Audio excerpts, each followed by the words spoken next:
This is Budget and Finance, 6:30 p.m., Wednesday, March 21st. Lindsay Mosca. Present. John Ports. Present. I am here. All right. First, discussion and action items. A, later start time transportation plan and fee structure. I'm going to hand it over to Assistant Superintendent Mary Delay. Deja vu. So, I'm going to quickly kind of go through the slides that I went through on Monday. I'll slow down when we get to the options, but just for those who might not have been there on Monday or didn't get to see it on cable TV, but are here tonight. So our transportation laws in Massachusetts require us to provide transportation to any student grade K through 6 who's 2 miles or more away from home. From the school, we can not charge anybody who is eligible for free or reduced lunch for transportation, so we provide fee waivers to those folks. We have the option of whether or not to provide transportation to students in grades 7 through 12 or to students that are less than 2 miles away. And the school committee has the ability to set a fee if they want for that additional busing. Currently, our policy here in Watertown is that extends that. It's a little bit more generous than the state mandate, so it includes actually Hosmer students, so grades K through 5 students who live more than 1.5 miles away from the school. In addition, we have fees that are charged for any student at the Hosmer, so grades K through 5 who's between 3/4 of a mile and a mile and a half, as well as grade 6 living 3/4 of a mile to 2 miles, or any student in grades 7 through 8 living greater than 3/4 of a mile can ride the bus for a fee of $300 with a cap of $475 for the family on a as available basis. So only if seats are available once the mandatory riders are accommodated. There is presently a discount. This is something that goes back, I think, quite some time, but there is a discount for students in grades K through 6 only who live south of the Charles. They have a $200 fee with a $320 cap, and this, from what we've understood, dates back to when the Parker School was closed, and it was offered up as a means to address some concerns around that school closing and transportation to the new schools to which they were redistricted to Hosmer. Here's your current ridership. Again, we have showed this map a few times. The black pins, of which, yes, you will see none, are those students who would be eligible under the state mandate. So there's no students who live greater than 2 miles away from the Hosmer School. Looking at the school committee policy, there are 32 students who live between the 1.5 mile and 2 mile eligibility limit that is set by the school committee, and that's these orange pins that you see right here. There are also a handful of students here who receive the South of Charles district who are less than the 1.5 miles, but they are eligible, and they pay a fee, but it's a reduced fee. And then all these other students in the green pins are all less than 1.5 miles away, and there are 107 of those students. We've talked a little bit about the 9 students. So basically all of these students would be able to be transported with 2 buses. The impact would be to 9 students, and those 9 students essentially are the pins that you see right here, and those students are, for the most part, within the mile limit, actually probably within the half-mile limit, and some of these students are actually not even riding the bus in the morning. They are paying the fee to be able to ride the bus in the afternoon to the Boys and Girls Club. So they're probably within 3/4 of a mile. That's correct. That's correct. So I mean, technically our policy wouldn't even cover that. There's nothing in the policy about the Hosmer transportation, the Transportation Boys and Girls Club. It's just something that kind of got added on and has evolved over time. Yeah. And then with respect to the middle school, the black pins, again, are the mandatory riders. This is both school committee policy and state mandate. So those are 6th grade students who live more than 2 miles away from the school. The gray pins are students who are in grades 7 and 8 who live greater than 2 miles from school. The orange here in the middle are between 1.5 to 2 miles, so these would be riders who ordinarily would be transported on a fee basis, on a seats available basis, and then the green pins all are within 1.5 miles of the school, and again, fee basis as available. So there was some questions about the length of time. If there was one bus, what would the length of time be? Let's remember that what we would really be focusing on here are the gray and the black pins, which are 43 students. That would leave about 3 seats for some of the folks probably in the orange pins that are kind of the furthest distance from the middle school. So that bus would not take very long at all. It would do a few stops in this area and then come right over to the middle school. So it would not be a long ride at all. It's not like we would be picking kids up over here and over here and over here. It's just very concentrated in the far east end of town. So we've talked about this before, the current situation. I know you probably know this by heart, that we operate 3 buses on a 2-tier basis. So they first in the mornings do all the runs for the middle school, and then once they're completed those runs, they pick up the Hosmer students. Same thing in the afternoon in the reverse. There's also a late bus 4 days a week at the middle school. It's relatively inexpensive. It's $90 per day. The Hosmer Boys and Girls Club, each Hosmer bus, each of the 3 buses currently stops first at the Boys and Girls Club before doing the rest of their routes. In the current fiscal year, our gross expense, that's gross of any revenues that we take in, is $206,000, a little over that. That's essentially $352 per bus per day. If we were to charge off to those who we could charge off based on policy and state law, the unsubsidized per rider charge would be $1,250. So I think that there might be some misconceptions out there that if we just added, $25 or $50 to our $300 fee, that would make up any differential from adding a bus. It's clearly a lot more than that, and we'll talk a little bit more lower here in the slide. Mary, can I ask one question about that? That's under how it currently is, with That's a lot of currently. fee-based With riders. a lot of fee-based riders, Thank yes, yes. So we have 45, quote, mandatory riders who are eligible based on school committee policy or state statute, 45 that are the appropriate distances. And then there are 234 that are non-mandatory riders. It's important to note that not everybody of those 234 non-mandatory riders are paying a $300 fee. In fact, it's a relatively low percentage. 28% of those 234 are eligible for free transportation because they have eligibility for free and reduced lunch, so we can't charge them anything. 30% pay less than the full amount because the family caps apply. So the first sibling is paying $300, the second $175, and the third or beyond is paying $0. Similarly, 12% receive the South of the Charles discount, so that's $200. And again, even those students, the second student is $120, the third is $0. Only 30% of these non-mandatory riders are actually paying the full fee of $300. So the current year's revenue projection is a little over $37,000, which offsets 18% of the total cost of transportation. So in other words, the district is subsidizing 82% of the cost of transportation to transport essentially 13 riders under state law who are actually required to be transported, 32 if you use the school committee policy. The net cost of the district is $169,185. Can I ask you a question about the 28% eligible?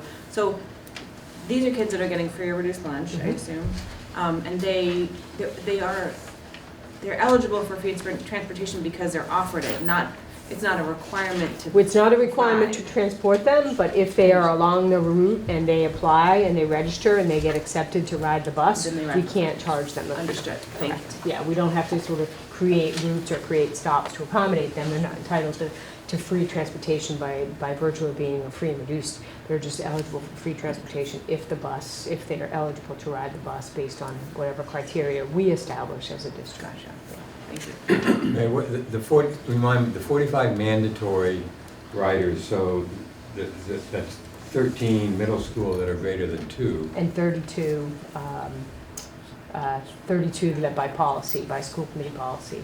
And those are Hosmer? Hosmer. 32 Hosmer. Okay. Just so folks in the audience, if you want to ask questions. I do. Oh, do I have to wait? Do you want to wait till the whole thing, Mary? I think so. Let's go through it. Yeah, Let's so just then go through the whole thing and it then might we'll answer open some up for questions and then Okay, sure. jot them down and Great. we will be happy to answer those. So the question has come up in terms of business as usual. If we wanted to basically provide transportation under the new later start configuration to everybody who's currently being provided transportation, that would require 6 buses. And again, that's because the start times and even the end times are too close for the buses to actually do a tiered system. So we would need to contract for 6 buses. The total expense of that would be $378,000 versus the $206 that we're currently being assessed. With the same fee, an offset of $37,095, that would mean that the district would now be subsidizing over 90% of the cost of transportation. So the net cost of the budget would be $337,740, and that would be the net expense. The net impact would mean we would have to increase our budget for next fiscal year by $168,555. And I think, a couple folks, in particular, continue to point out that, the delta between our roll-up budget, our level service budget, and the 5% town guidelines is just a little over $400,000. So this would consume a good chunk of that $400,000 that's available for all the other initiatives, essentially $1.2 million worth of initiatives that have been proposed. So if we wanted to maintain a subsidy at 82%, that would result in a new fee of approximately $650 per rider. And the 3-bus solution, that's what was proposed. This is what we kind of came to as the ideal solution for a number of reasons. While not entirely ideal, understood. So this would be 2 buses for the Hosmer, 1 bus for the middle school, and again, at the Hosmer, 9 of the current 154 riders would be impacted, and we believe that all of those live at least within a mile, probably within 3/4 of a mile of the Hosmer school. At the middle school, obviously the impact would be greater because we're going from 3 buses to 1 bus, so 68 of the current 125 riders would be impacted. The 13 mandatory riders would continue to be transported, as would the 30 additional 7th and 8th grade students that are 2 miles or more. Those would be the priority. That would be 43 riders. Those other 30 would be assessed the $300 fee or whatever the fee might be. That would leave approximately 3 seats based on current ridership for students who might be within that 2 mile. But we would obviously be giving priority to those that were furthest away. Wait, what's the capacity of the bus? About 46 at the middle school level. 46? Yeah. And was it elementary, just so that we have that 50? 53, I think is what we had at the. I saw larger numbers at one point somewhere. We said 50, there was 56, but I don't know if. I had- But maybe it was 56 for elementary. I had 56 for the... 56 for elementary, but the middle school the kids are larger, obviously, so you can't seat 3 to a seat.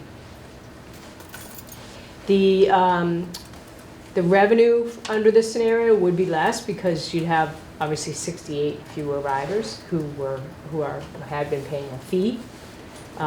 But even with that even with less revenue, the net cost of the budget would be $171,000. It's actually less than what we're currently paying. So the net impact, actually it's a little bit more. The net impact to the budget would be $2,215. So this scenario seemed the most desirable given all the criteria that were established when decisions were being made, because it would have the least impact to the budget and it wouldn't require any increase to current transportation fees. The other solution that has been discussed and we talked a little bit about is the 4-bus option. In this scenario, we would do 2 buses for the Hosmer, 2 for the middle school. The total cost, including the late bus, would be $269,100. The revenue would be much closer to what we're currently receiving because we would be picking up a fair amount of those 68, not the entire 68, but a fair amount of those 68 folks who are currently riding the bus. The net cost would be $219,000, and the impact to the budget would be just under $50,000. So instead of coming up with $168,000 for FY19, we'd have to come up with $50,000 for FY19. The fee increase to offset that budget impact, if we were going to try to shift the entire impact over to the revenue side, would be an extra $300. So it'd basically be a total fee of $600. So twice what the current fee is. again, that would be to try and make up the entire 50,000 through revenue only. Mary, can I ask a question on this? So is this the 4 buses in the morning and then 2 buses in the afternoon? Nope, No, it's it's assuming 2 and four. 2. Okay. I mean, Yeah, 4 4 in the morning and 4 in the afternoon, sorry. 2 at the middle school, 2 at the Hosmer Right. in the morning, 2 at the middle school, 2 at the Hosmer in the afternoon. I see. We don't know what the alternative, I mean, we know that there are some other scenarios and Yeah. other versions of that involve perhaps being able to just do 2 buses on 2 tiers in the afternoon. Yeah. We know that that would require the middle school students to wait. We don't know exactly how long, 15 to 20 minutes seems a reasonable guesstimate. So it would require us paying staff to supervise those students. You can't leave, obviously, 50, 60 students unattended and Right. even for that period of time. So that's something that certainly we could look at, but I think at this point, if it was the will of the committee to look at a 4-bus option, we need to assume that the net impact is probably going to be approximately 50, but remember, that's with current pricing and we have yet to rebid this. So it could be actually higher than this. It could be closer to $60,000 or $70,000. Anything that we can do to mitigate that, we obviously would try to do, including, do we adjust the fee? We still have a little bit of a delta in the budget. We were at 4.9, not the 5%. So do we go all the way to 5%? Of course, we'll look at whether or not the tiering in the afternoon would help. I have to tell you, I don't think that it will make a huge difference if we take those 4 buses in the morning and reduce it to 2 and do 2 tiers in the afternoon. Will we save a little bit of money? Yes, but the reality is the costs for busing are driven significantly by wages paid to bus drivers, and bus drivers are all essentially unionized, and their contracts have 3 to 4 hour minimums. So whether they're driving 1 tier or 3 tiers, they're still going to get paid that minimum, and so that cost is how the pricing that's given to us is kind of driven, if you will. So, okay. No, So, Go ahead. well, I'm just wondering, so if you had 4 in the morning, 2 at Hosmer and 2 at the middle school, and then you had just 2 in the afternoon, I know that there's some logistical challenges with that, but when you think of a minimum, they kind of do their minimum in the morning run. I guess I'm assuming it would cost more, because you're going to have at least one of those buses that's going to have to do a third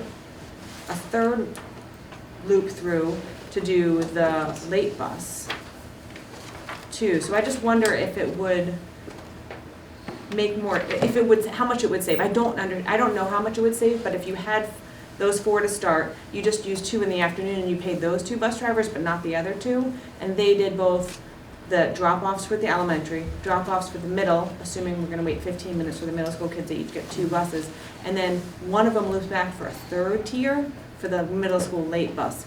Would that, since you're eliminating probably 3 or 4 hours of driving at that point for 2 people, would that significantly change the bid? I don't think it would significantly change the bid. I think it's gonna be less, but I don't think it's gonna be as significant as. I kind of what worry you that might any assume. savings also gets chewed up by having to pay staff to supervise kids, because there would still be a Right. lag time to do that. It would definitely be a lag time.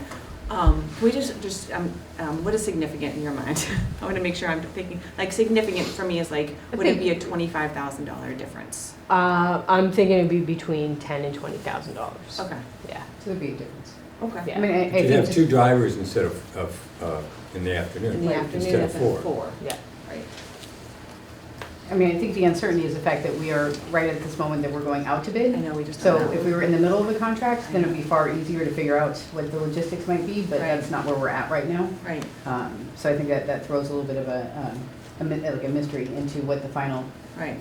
cost would be. And I think the presentation of this is like the maybe worst case scenario. This is, if you were to do 4 buses, period, this is how much, based on today's prices, it would Right. cost. So I think you start with the worst case scenario, and then you work backwards once the bidding process goes out to try to come up with either a different scenario that would cost Right. less, or if not, then how do we make this work? Right. I mean, we can't, so I guess the reason why I'm not opposed to a 4 bus, I'm not saying that, I'm just saying that I think to the superintendent's point, we need to plan on the worst-case scenario and hope for the best. So we'll bid it with all these alternatives, so that we can actually look at what the difference will be, so that we can tease that out easily. But we need a plan, because if we do have to go with 4 buses for both the morning and the afternoon, then we've got to have an appropriation to support that, because we can't sign a contract unless we have the town auditors here. He's Right. shaking his head like, yeah, He you knows. can't do that. Yeah. Can I just make a quick comment about all the discussions? I fear that for people who are just tuning in for this one meeting about it, that it sounds like we're talking about pinching pennies about bus ridership, but really what it is about, and why it's such a hard decision, is that $49,000 is a huge chunk of what's left over to pay for really amazing initiatives in educational programming and solid improvements for teaching and learning for kids in our district. And every single time we're talking about this, we're not trying to pinch pennies for the sake of doing it and kicking kids off a bus. We're trying to make decisions that are for the educational goals. And so I just kind of feel like we haven't got to talk about education yet tonight, and so I just want to make sure we have that perspective for people who are watching or listening. And if I could add also, I also want to make sure people know this process has been many months in the making, in the sense of back in the later fall, it was Dr. Carter and Mr. LaRoche and Mary Delay, as well as Bridget O'Brien, who put together many different scenarios and presented them 3 times to the Budget and Finance Subcommittee. And I think that to land where you landed, it was a very thoughtful process. But I think that to also acknowledge the fact that we did receive a lot of feedback from the community, and so I think the recommendation had been the 3-bus option, that now we're considering, is there a way to accommodate a few more of the riders that are being impacted, or many more. So I think that it's an iterative process, and we're always constantly trying to figure out what's going to be in the best for all students, and it's all students. Can I answer on the 4th bus? So the 4th bus is for the middle school. Yep. And what does that allow coverage? Does that pick up everybody between 1.5 and 2? No, I mean, if you go back to the Yeah. map for a second, so basically, we think that the first bus with the capacity of 46 will get all the folks that are in gray and black with 3 extra seats. So whichever one of these pins Right. is kind of the furthest we would accommodate them, depending on the routing and the stops. And so then there are another 30 students, so that bus, that would be the first tier we would offer, is all the orange pins, and then there would be another 16 seats left after that, right? And so that would be some share of this Yeah. 52, presumably, whoever is the furthest away. I don't, So you would get everybody over 1.5, yes, and then a few Yes. under. Orange, Yes. black, and gray. yes, and a few under. And Yeah, a all few- the orange, a black, few and greens. gray, and a few of the greens. Yeah. Yep, That's the 4-bus option? Yeah, That's Okay. four yeah, bus. yeah, that's the 4 bus. exactly. Right, because it's by distance. Okay. Are you done? Because I'll open I it am. up if, okay. Yes. I need to be heard. No, Are that's, there any questions? Yes, so this is based on the current ridership, correct? So there's a tremendous amount of students who are very close to the HOSMA, who didn't need to take the bus, who will next year.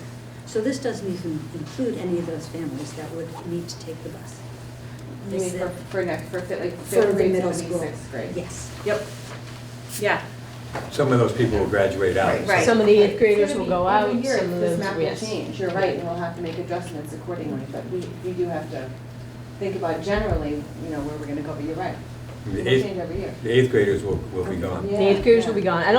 I don't think that the distribution in terms of where, it might just adjust where the stops and the routing is, but if the goal is to kind of use 2 buses to get everyone in this kind of circle, then I think that is, regardless, I think you're still gonna be able, I think there's not gonna be suddenly a huge bubble that's going to expand the numbers so high that we're not gonna be able to accommodate them with the 2 buses. So with the assumption, like the amount of 8th graders that graduated, the 5th graders that would then need the bus Coming who in didn't, replacing. would kind of Yeah. match Exactly. that. Yeah, Okay. you're right, we will have to adjust. It is We'll a look at big it, yeah. 8th grade, I think, Yeah. Yeah. class, no, it's a smaller. But there's grade also, class. like, even if you're just Last talking year's about black, gray, and orange, there's still about 15 remaining seats that green ones would get kicked out if more kids lived further away. You know what I'm saying? Like, Right. there's some So wiggle room there, even flexibility. Yep. if we're talking about.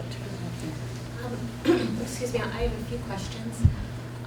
My first is, is it possible that the decision, the school start time, I know we can't go back and change it, but that it was made a little too hastily, that these are some fairly big financial decisions, given the budget, and had the numbers been in place and been presented at the time of the school start time vote, would the vote have come back differently? Because my son takes the bus, and had I known what we would be looking at numbers-wise, I'm also concerned about funding for the schools. While I need him to take the bus, I also don't know if, that $100,000+, it's a lot of money, and we could use that someplace else. On the flip side of that, if he doesn't take the bus, how can I know he's getting home safely? The town doesn't have, and I'm at 1.9 miles. So we don't have an ordinance in place to shovel sidewalks. So is that something that's going to be looked at? Not all of the crosswalks are lit correctly, striped correctly. What about when it gets dark earlier? So, there's so many sides to it. Is it worth it to go back and revisit the start time? Well, what's that, 1.9 for the middle school? Yes. So with the 1.9. fourth bus, he would be covered, he or Sure. she. Yes, but that's considering that people are gonna say, yes, let's spend the money. So these are all the unknowns. So we moved forward with this decision to change the start times. My son's safety, I think, is more important to me than 45 more minutes of sleep for the next few years.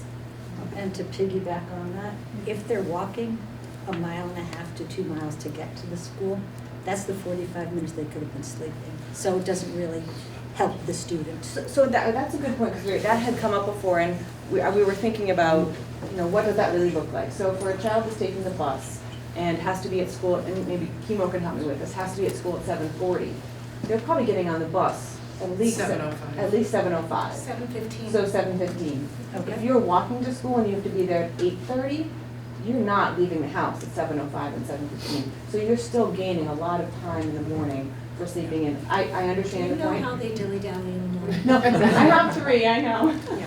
No, I know, but logistically speaking, you still are gaining that same, because it does take a long time to take the bus, candidly, and you are getting up pretty early to do it. And just to jump on this whole thing, I'm south of the Charles, and we are, according to the Google map, which is what you guys use for the buses, we're 1.2 miles. My kid's 11 years old. It's 25 degrees out today. I wouldn't want him walking, 1, in the weather, 2, through Watertown Square in this stage of the game. You go to the No. Hosmer or to the middle school? Middle school. To the middle school. Now, that being said, we're not as far as some other people who might be 2 miles, but also 30 degrees, raining, snowing. Like I said, it's a safety issue. I don't like to walk through Watertown Square, and I've lived there my whole life. Like, I couldn't imagine a middle school age kid being comfortable doing that. No, I think, we talked about the importance of the safety issues and that's why. And we don't have any crossing guards on our side of town. Yep. So don't we have to look at the numbers? Are we hiring more crossing guards? What are the numbers involved in that? Do we need better lighting at the crosswalks? Do we need more signage at the crosswalks? What do we need? What are the costs involved with that? I can't help but feel that the decision was made too fast, that these pieces needed to be in place so an educated decision could have been made. It's like we're pedaling backwards right now. And this whole issue was tabled the other night because people were kind of upset about it because it came out as quickly as it did. It was almost gonna be voted on for the 3 buses on Monday night. With that, and I've looked through, as many transportation and busing issue, minutes that I could and understand maybe 10% of it and hope that people like yourself sitting up here are gonna explain to us exactly what's happening, and that has not happened up until we got the email with the attachment from Bridget last Thursday. Excuse me, Ken? Yeah. I want to echo that. First of all, I do want to say to the committee, thank you for tabling this on Monday, because this, as my neighbor has said, I also live south of the Charles and have 11-year-olds. This came out, last week, Thursday, in an email just to busing families. families like my friends, my kids, most of my kids' classmates who walked to the Hosmer and expected to have a bus next to the middle school didn't even know about it. In fact, I bet a lot of them still don't know about it. And you guys were prepared to vote on this without even telling people who are going to be directly impacted by this. I have to tell you, this feels like, yes, sure, we all see a lot of benefits to changing the start times, great. But you created a problem, and your budget neutral solution is decidedly not neutral for the families that are affected by this. There are families that decide where they're working, where they're living, based on how they're gonna get to work, what their commute's gonna be like, what their schedule's gonna be like. And now, having changed the start times, you now just pushed it closer to rush hour. So now people have to decide, okay, how am I gonna get my kids to school at the same time I have to get to work? We have a lot of teachers in our neighborhood who have to already be at work, especially if they're sometimes in other districts that start earlier. They have to already be there before the times when you're saying that school would be open. What are they supposed to do with their kids in the morning? And how are they supposed to get them later in the day? And I have to tell you, this is not like, you're right, it's not about pinching pennies. It's about, you just created a hole in the budget, and it's not like you're gonna get more value for the money you're paying the bus companies. You're actually gonna get less value, because instead of having them do 2 runs twice a day, you're getting less for it. So from a fiscal standpoint, this is not the best thing you could have done. And from a safety standpoint. So when I look at this, how are my kids gonna get from Thurrow Park at the far end of Watertown? They're supposed to cross a non-existent footbridge that may or may not be available. They're supposed to cross a couple of intersections where we've had pedestrian fatalities. Do I really want that? How's that gonna work? And then there's the impact on what's gonna happen in the communities around the schools. Do you want extra traffic of all these parents doing pickup and drop-off? There are costs to this. There is no free lunch. And I think, I understand the benefits of changing start times, and I appreciate that, but there is a cost to it. And it is really not right for you to, frankly, the last minute blindside a lot of parents by dumping your budget neutral solution into our laps and telling us how we're supposed to, we're just on our own, have to figure out how to get our kids to school safely and on time when we're trying to get ourselves to work. So again, I thank you for taking the extra time to consider this, but I hope you will now make a measured and appropriate decision for it. I just want to talk about the process for the decision on school start times, because it didn't just happen very recently, and I just want to make sure I'm being really clear with that. It happened over about 2 years. So Principal Carter had led a task force on it. The wellness committee weighed in on it. It was a very, very long discussion about this. We voted on this in October.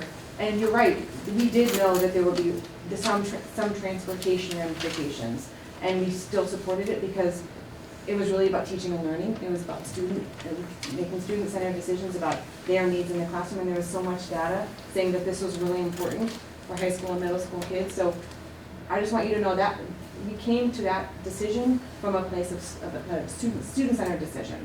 And I do understand that there's after-school issues that were being addressed, there's before-school issues. So for those parents that really do need to drop off their kids early, there are before-school solutions at the middle school. So they'll be able to do that still.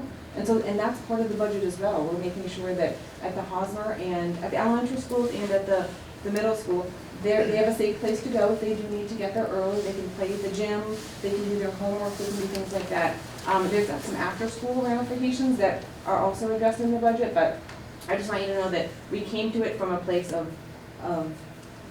care for student learning. So I've read through it and I see there was a lot of work put into it, and I'm not disparaging that at all. And I don't think you are. And I do see that the notes, I do have some minutes from the October meeting, and that it was brought up, concerns were brought up about the costs, but there was nothing specific about the cost. So again, I put out, people probably, did you have those specifics? Well, yes, did you have those specifics then?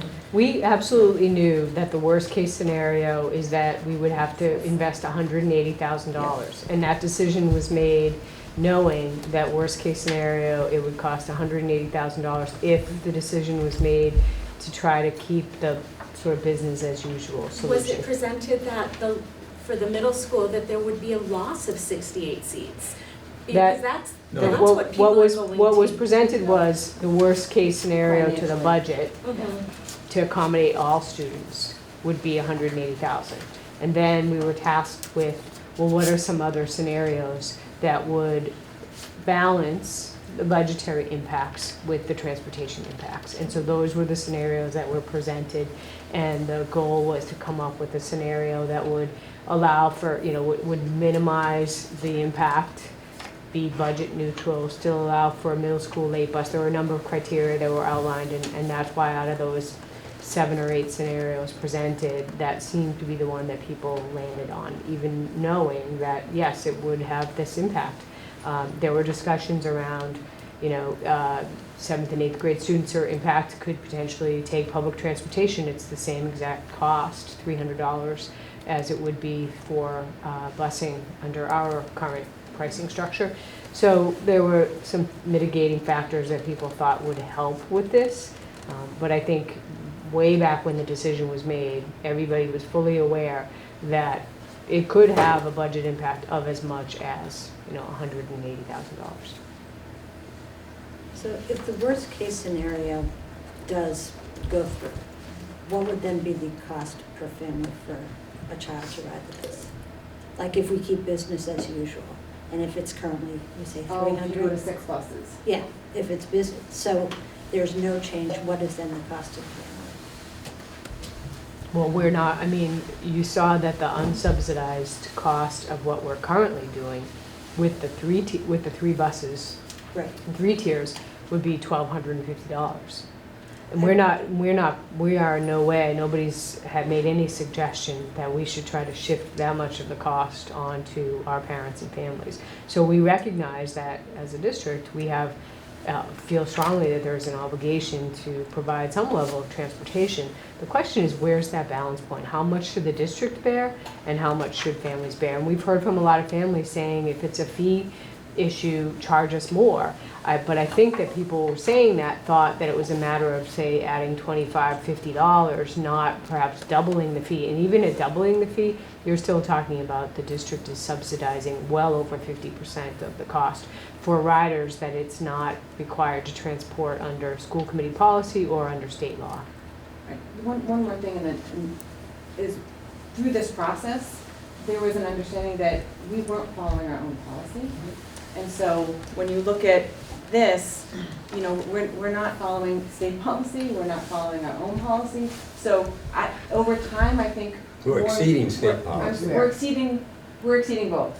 And so over time, this has happened. It's the same way the rides to the boys and girls. So these are all wonderful things, but we're not following our own policy. And so the question is, do we get back to our own policy, and what does that mean for families? And part of the feedback we got that I found as a parent, both helpful to hear and really powerful, is that if my child is going to walk to school, I want to make sure there's safe pathways. I want to make sure that there are crossing guards in very specific locations. For my neighborhood, if I live south of the Charles, I want to see okay, what does the map look like for my kid? So that all the kids are going a certain route. I'm okay with them walking, but I just want to make sure it's safe. And so I think it's one of the reasons we tabled this on Mondays, because we did want to think through safety is a priority. It's okay, from my perspective, I want to follow policy, and it's okay to be walking as long as kids are safe doing it. And as long as we know that we're working hand in glove with the police department who provides the crossing guards, and that we know that from each neighborhood, we know that there's really safe ways to get there. So, that's kind of what we're thinking about now. So. There's no safe way when it's dark. If my son does an after-school activity in the winter, and it's dark and he's walking home, right now there is no safe way So we have for the late him bus to get still. The home. late bus is, That's still on. and under all scenarios, the late For bus all is. Yes. students that need the bus? Yeah, I think the late bus The doesn't. late the bus, take it's one you? late bus, Yeah. and it takes, I mean, Kimo would have more information, but there's no change in that status of the late But if bus. he doesn't get onto, if he's one of the students that doesn't make it, get on the bus, Can he still take can the he late still bus? take the late bus? Is he still qualified to take the late bus? I Because that have would to be- admit, yeah. I'm not sure where the stops I have no are idea for how the late late bus bus works. presently. I think we probably have to think about that, because I Yeah. think there might be some holes if we change the busing, you know. Again, I think we could probably have more flexibility with the late bus when there is less ridership overall as well, I guess I would so. want to have an answer. Yeah, I would no, like that's what specifics voted on. before next year starts, because I Yeah. need to Oh, make oh, alternate absolutely. arrangements. Yeah. No, and that's why we wanted to vote on this school start time in the fall, so that we could have answers, because parents don't want to be making decisions in August for what they're going to be doing in September, and that'd be unfair. But the late bus is really important, and for all those kids who, so we'll work that out, but that is key. Yeah. So if he because- doesn't get on the bus, the regular bus to and from school, is he still able to take the late bus? What Yeah. will the cost be? Right. Okay, Kendra? that's good. Quick Yeah. numbers question here. Yeah. $206,000, and you have 279 riders, including the mandatory and the non-mandatory. I'm getting $738 per rider, not $1,250. Some riders we cannot assess a fee to, some riders are eligible for a family cap, so they pay zero because they, or they pay 175 instead of the 300. But I mean, that's the gross amount. So you're saying, I'm just saying unsubsidized per rider charge would be approximately $1,250. Because you have to pull out the student, the 28% who are on free and reduced lunch. If there's a family cap in place, then at some point siblings are not gonna get charged. So some of those riders are a third sibling who get charged zero because the family cap would come into place. So it's not as simple as that math is Okay. that. I do have one other question. Yeah. Have you considered changing the structure of the routes?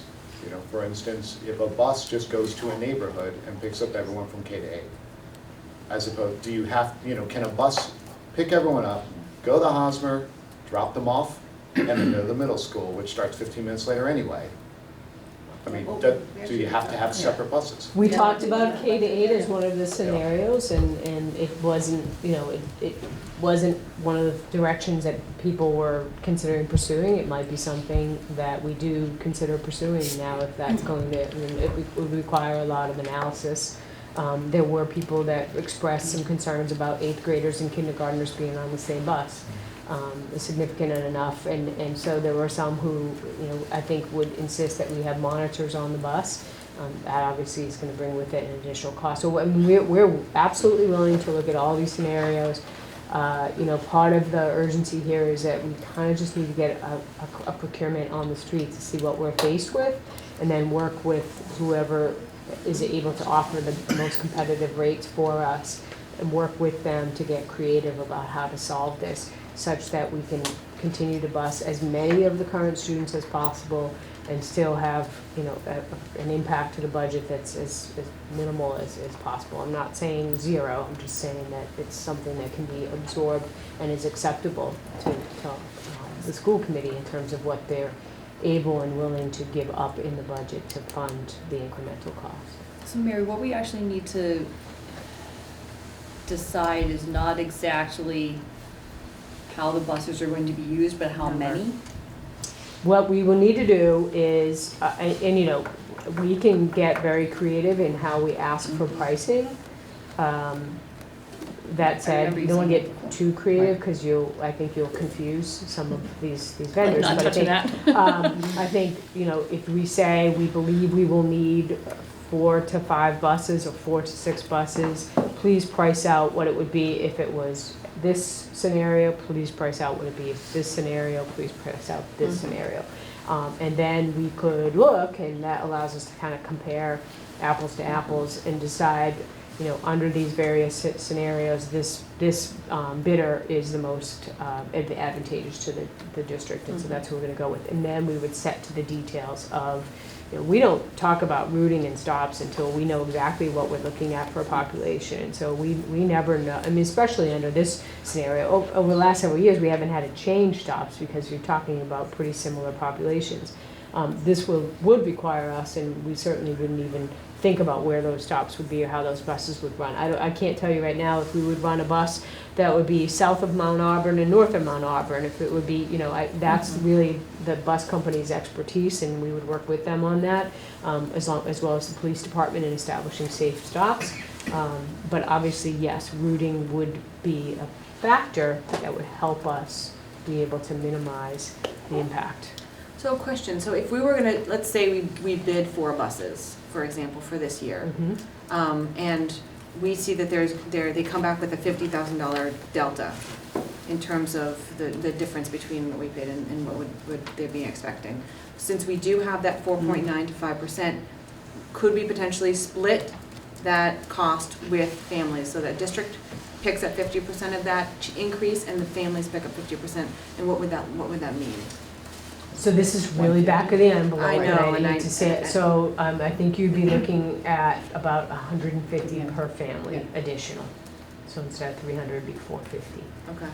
And again, part of that, it might seem like a lot, part of that is because, when you're doing these calculations, you have to take out the free and reduced students, you have Right. to take out the third siblings, the second siblings at a lower rate have to be factored in, and so Right. that would essentially, if you're assuming 50,000, you're taking the 25,000 that's left between 4.9 and 5%, and then the other 25 is coming from an increase in Alright. fees. And you'd have to address the Charles discount, you'd have to adjust potentially the second sibling, so like all the Yes, numbers everything would then scale up scale accordingly. up. It's in some way. Okay. Are there any other questions? Or Yeah, one question sort of about process. With so many different options on the table and so many different impacts that each option can have to different families, how do we get more families involved with expressing their concerns and which plans might best suit them and coming up with an overall consensus? Instead of a lot of well-meaning people in this room, we would have more input from more people that are impacted by it. And obviously everyone here cares and everyone's doing a great job, but a lot of voices are not being heard and we're getting impacted. I mean, we will certainly, I think we realized coming into this, it wasn't sort of, Bridget didn't just send this email out of the goodness of her heart, although she's a very kind person. We realized that we hadn't heard a lot about this from people. We've been pushing, there's information out there, there's been a lot of discussions, but we haven't heard a lot. So we thought we better generate the interest here by sending it out. And so we started with the pool of people that are the current riders, knowing full well that, there's probably some 5th graders out there that we weren't getting. So we certainly will, use all the means available to us to keep communicating out. But I don't think, with all due respect, that the answer here is having everybody weigh in on what they think the best solution is. We know what we need to do. We need to try to get the number of riders as close to what it currently is with respect for the school committee policy and recognizing, the safety issues. We need to address as many of those as possible within our budgetary abilities to do so. And so, yes, as we learn more, as we get more information, as we analyze the scenarios, we'll need to push that information out. But I don't think that folks, I've been doing this for 15 years. I know a lot about transportation. I don't think that there's a whole lot that people are going to offer up that we certainly haven't already thought about. It's just we were trying to balance all of the criteria that were established, all the needs. And so now we've got to relook at that because obviously 68 impacted families at the middle school seems like a bigger number and a bigger impact than I think what we were initially anticipating. But I would say also, as has been said, Kendra mentioned that, how this plays out, there will be other people, more people, students walking. What are the safe routes that could be done? Do we need to have more crossing guards? What are some strategies there that I think would help the process, help whatever.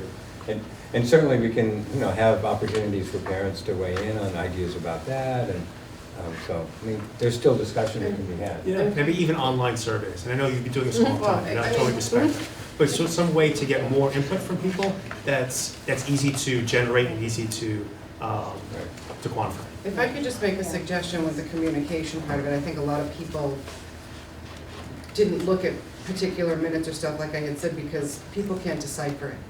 I mean, you look at, some people look at numbers and they go blind, and it just, that's what it is, so they don't understand. So the letter that we got on Thursday, that memo that came out, was layman's terms. That's what we need. Because to me, all this, I was like, okay, all right, but it was never handed to us saying, you know, even just a quick note, this is what was talked about, this is what we did. You know, I understand the minutes look like this, but generally speaking, this is what was discussed, and if you have any questions, let us know. You know, I mean, I went on the page today looking and was blinded by what I was trying to read. I have no idea. I have no idea, and I work with numbers every day, so it's difficult for the average Joe who doesn't look at this every day to follow up and say, well, what does this mean? Yeah. Well, Because it looks I mean, okay. We'll work on communication. There's a communications team that's working with the superintendent about thinking about different ways for communication. But, you know, as you said, it's not something we just started thinking about or just talking about. We've had 3 subcommittee meetings where it's been a part of the discussion. And so, you know, we need to find better ways to get that word out so that people. Because I didn't know about it. Right, okay, well, we will work on that. Would it be possible then, in the lines of communication, to send that email that went to all the families who currently have students riding the bus, to the 5th grade families whose children are walking, who were expecting to take the bus? We found out from Joe, it was a friend of Yeah. ours. Right, no, it's So, a very good point. And Yeah, absolutely. all my neighbors aren't here because they Right. don't know. Right. So, I understood. Hi, thank you very much, and thank you for the presentation. I think there's been some great comments here. I'm going to talk from a little different angle. I think we have to be careful moving forward, that before we make a decision, and I talk to my friends in the town council, I think sometimes, in good faith, we're making a decision, thinking it's the best interest, without really knowing all the results. And I think we got to kind of think about that next time we make some key decisions. So, you know, I think it's kind of a little, I was on the committee with chemo. I think it's a little backwards now that, you know, we already made the decision about school start time, and now we're trying to fit it into the pay. And then there's other issues with the school start time that we haven't addressed. So I think that's a big piece. I think everybody's trying to work hard. I'm very supportive of this. I work for the town. But I think that's a thing that I don't see as much as I think we should. We should really know all our answers before we make a decision, because we might have not made the decision that we made. I was on the committee for the late start. I supported it. I think it's supported, but we were very concerned, at least some of us on the committee, that the town really needed to do a lot of things to make this work, because some families are in a panic. I'm very lucky. I work for the town. My wife works for the town. We'll get the kids to school, but here's some families who really, a one-parent family, that they're really in desperate shape. And I know walking to school, it's great, but, you know, we're having trouble hiring crossing guards. You know, so I think all what you're saying makes a lot of sense, and it's good, but the practicality, you know, in September, is that going to happen? And if, you know, if something bad happens to one of our kids, we'll be decimated. And I know everybody's working in good faith. And the other thing I want to say is, I'm a big, strong proponent. I know the Boys and Girls Club thing came in and maybe came out on the slide 10 years ago. I don't know where it came in. I'm very supportive. I think Renee is doing a great job with their committee. And if there's some way we could get that to support that, if we get creative, I think that's important. So thank you. And thank you for everybody's good work. I'm sorry, I hear what you're saying, Peter, and I think that we've there's been enough distance from the October discussions and the 2 years of work that went into the later start times, and I know that we are at a point where we have, you know, potentially impacted families.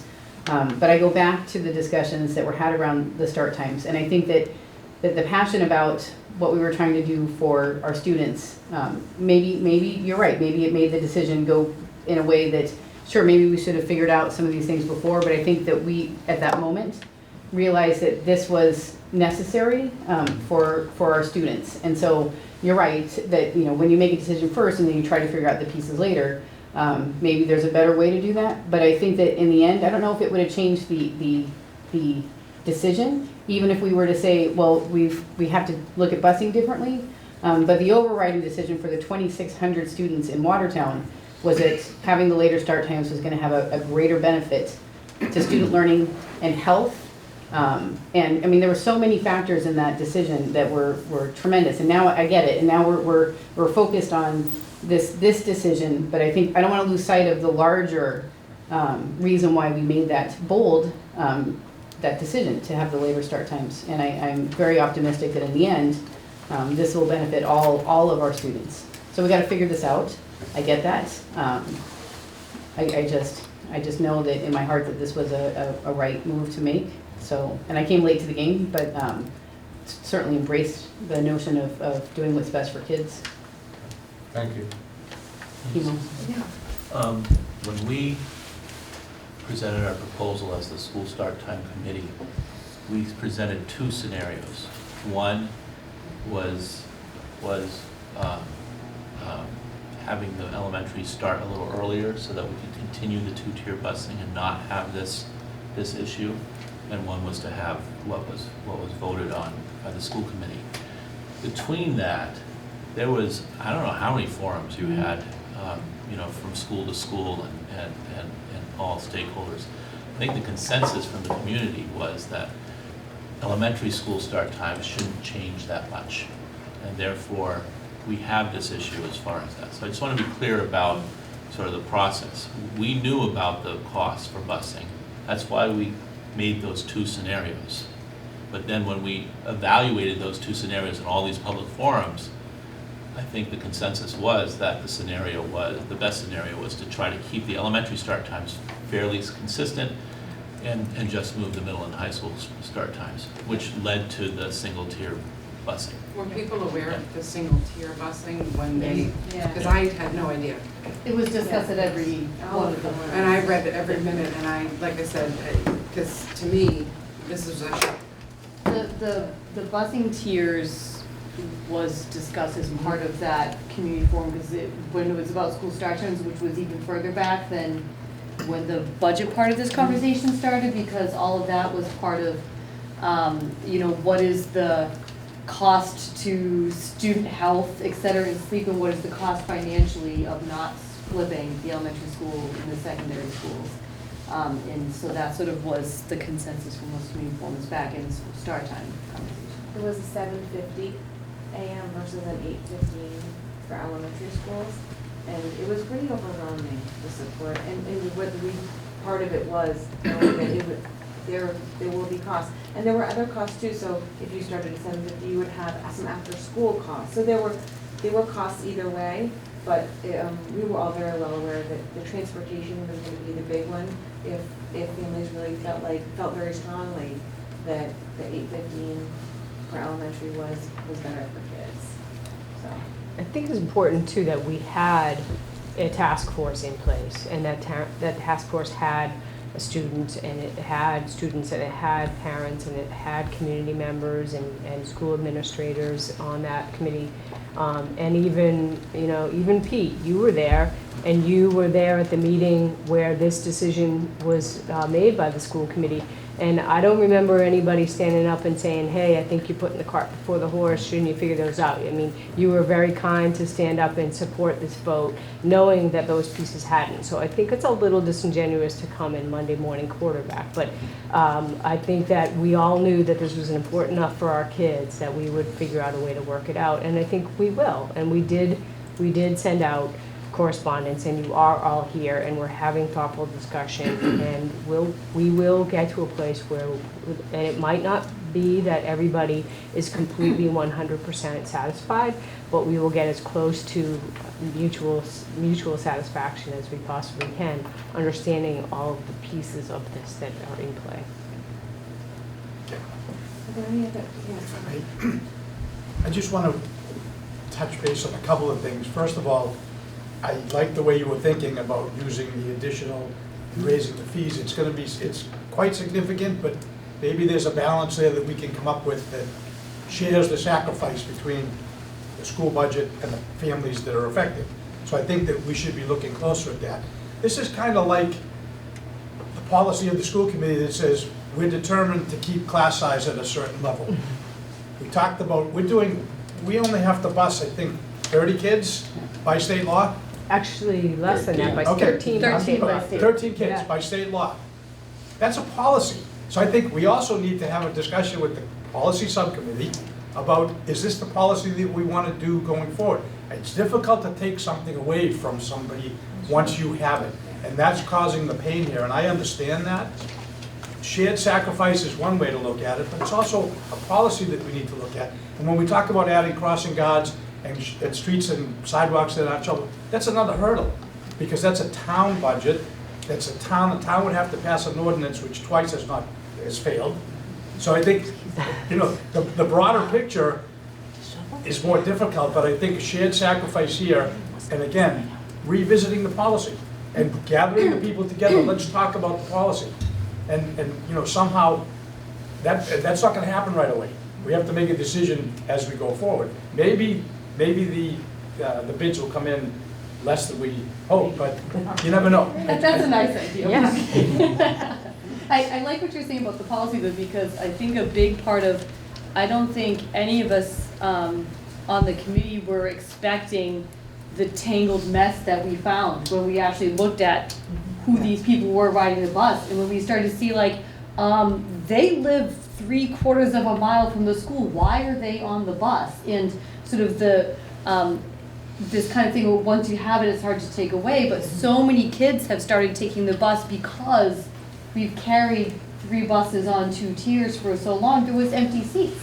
So we said, well, I guess, there's an empty seat, but there hasn't been any sort of enforcement of the policy that we have in the first place. And so that's sort of why we've landed on these options of reducing the number of buses, kind of considering well, what happened? How did this map come to be? And it was sort of filling in empty seats on a bus. I think it was also probably parents saying, I don't want my kids soaking wet when they get to school because it was raining, and I live a mile away. That's a big deal for some people. How are they gonna learn when they're sopping wet or when they're freezing? That's a big concern for me.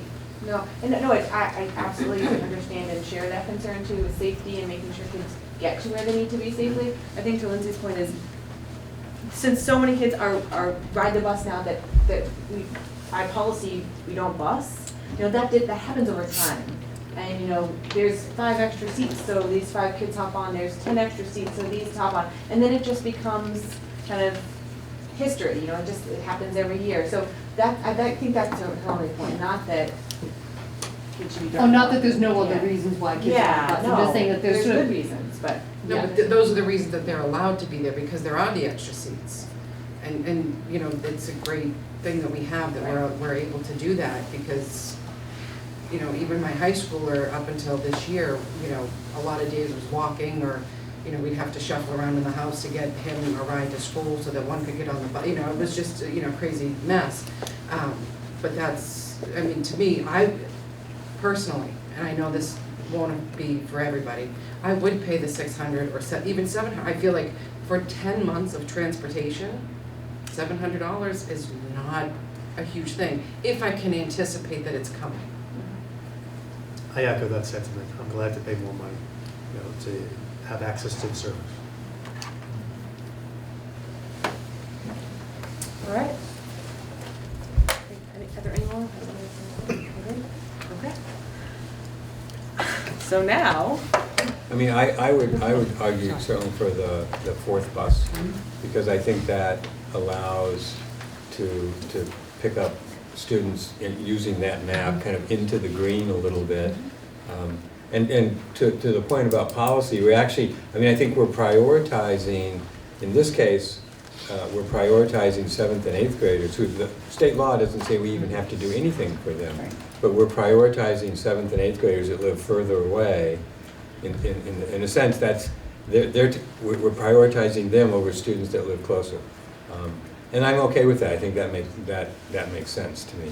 And because that's quite a distance for the kids that are way out on the East End. So, but with 2 buses, then that allows, like you said, all of the black, the gray, the orange, and into the green. And I think, we have to kind of do what we can to help those people who are in the green that are not going to have, that would not have the service under that scenario, to identify ways, safe ways to get to school. And I think, I don't know, Dee Dee, whether I know you're looking at things that you can do in the morning if someone wants to drop their child off earlier, particularly at the middle school and at the Hosmer too. And we haven't talked as much about that, but I think for those people that can't wait and they need to get their child into school earlier, I think as Kendra said, we're going to create some options for that. Ironically, you're going to see Right. that in the middle school budget presentation, about $17,000 requested specifically to address the approximately, was it 40 minutes of coverage or 25 minutes of coverage? Yeah, about 40. 40 minutes before school, in light of the fact that we have parents that would want to continue to drop off at approximately similar times to where the current Right. start time is. And I would just ask too, I don't know the history of kind of how, because the busing goes back quite a time, so kind of when it exactly started, I'm not sure. As the schools were closed, right? Pardon? As the No, schools. no. Yeah. it's just the- But the Cuniff probably has some people living, I would guess, like kids in Repton would go to the Cuniff. And I'll be willing to bet that's close to, well, over a mile probably, Right. maybe even a mile and a half. And they have to cross Main Street. I think one of the things that we discussed is, when we think about the policy, is thinking about all of our students in Right. Watertown and determining, for everyone, what is the farthest that kids walk, and let that be potentially the standard. I think there's a lot of, as you said, Kendra, that going through this process has caused us to really look at the policy, and thinking about equity is huge. It's important that there are kids that are walking in from other schools, kind of even Lowell probably, that are walking over 0.75 miles. It's just a good point. Could I ask a question, Mary? If let's say, because I know bus contracts are 3 years. Bus contracts are actually 3 years only because Chapter 30B, which is the procurement statute, says that communities cannot enter into contract greater than 3 years without the authorization from the town's governing body. So we could go to town council, and there are districts, colleagues of mine, I actually did it in prior districts that were towns where it had to go to town meeting to get the authorization, but in this case, go to town council and say, can we have authorization to enter into a contract of greater than 3 years? And so sometimes, and we probably will bid it this year with the alternative, a 3-year with a 1-year, 2 1-year extension options, and then a 5-year, and look at the difference. And so that might actually save us money from what we're anticipating. So we're going to get really creative about this bid to try and get ourselves the best price possible as our foundation, and then work from there to see what we can do to Okay. minimize So 2 that. questions. One is, let's say we did 4 we bid, let's say we bid for 4 buses, and then over this next year, we look at policy, we look at maps, we look at safe routes to school, we work with the town and have, and it's a year process, make sure that there's crossing guards in the appropriate places, so neighborhoods have a safe path to school for walking. Could you, in the second year, drop one of the buses? Or are you locked into 4? No, the contract language typically for any of these contracts says that you have the ability to increase the amount of buses or decrease the amount of buses. We, Okay. and if you increase the amount of buses, it has to be at the same rate. So there is that kind of contract language in there. That comes obviously with a price, because they're gonna have a little insurance money in there in the event that they, and it also depends on the bus company. We've been using Local Motion, and they are not a traditional yellow school bus provider. It'll be interesting to see if others bid as well. It's a notorious, usually, you get one bid kind of thing. And that's pretty well known, and we're all still trying to figure out why that is, although we suspect why it is. And so, we're hoping to get some competition. That will certainly help. In the past, we've also used Eastern Bus, so we're hoping to get a couple of bids in there and be able to get some competition. No, I'm just wondering if there's flexibility, if there's a lot of, if we're able to do the kind of work that we want to do to ensure really safe walking routes for certain neighborhoods, would we have that kind of flexibility to make a change if we so choose for for, 20. for the fall of 19? Sure. Okay. And the fall of 2021, when, you know, Right. we could be looking at everything New- again. New elementary school. Yes. My second question is, when will parents will know?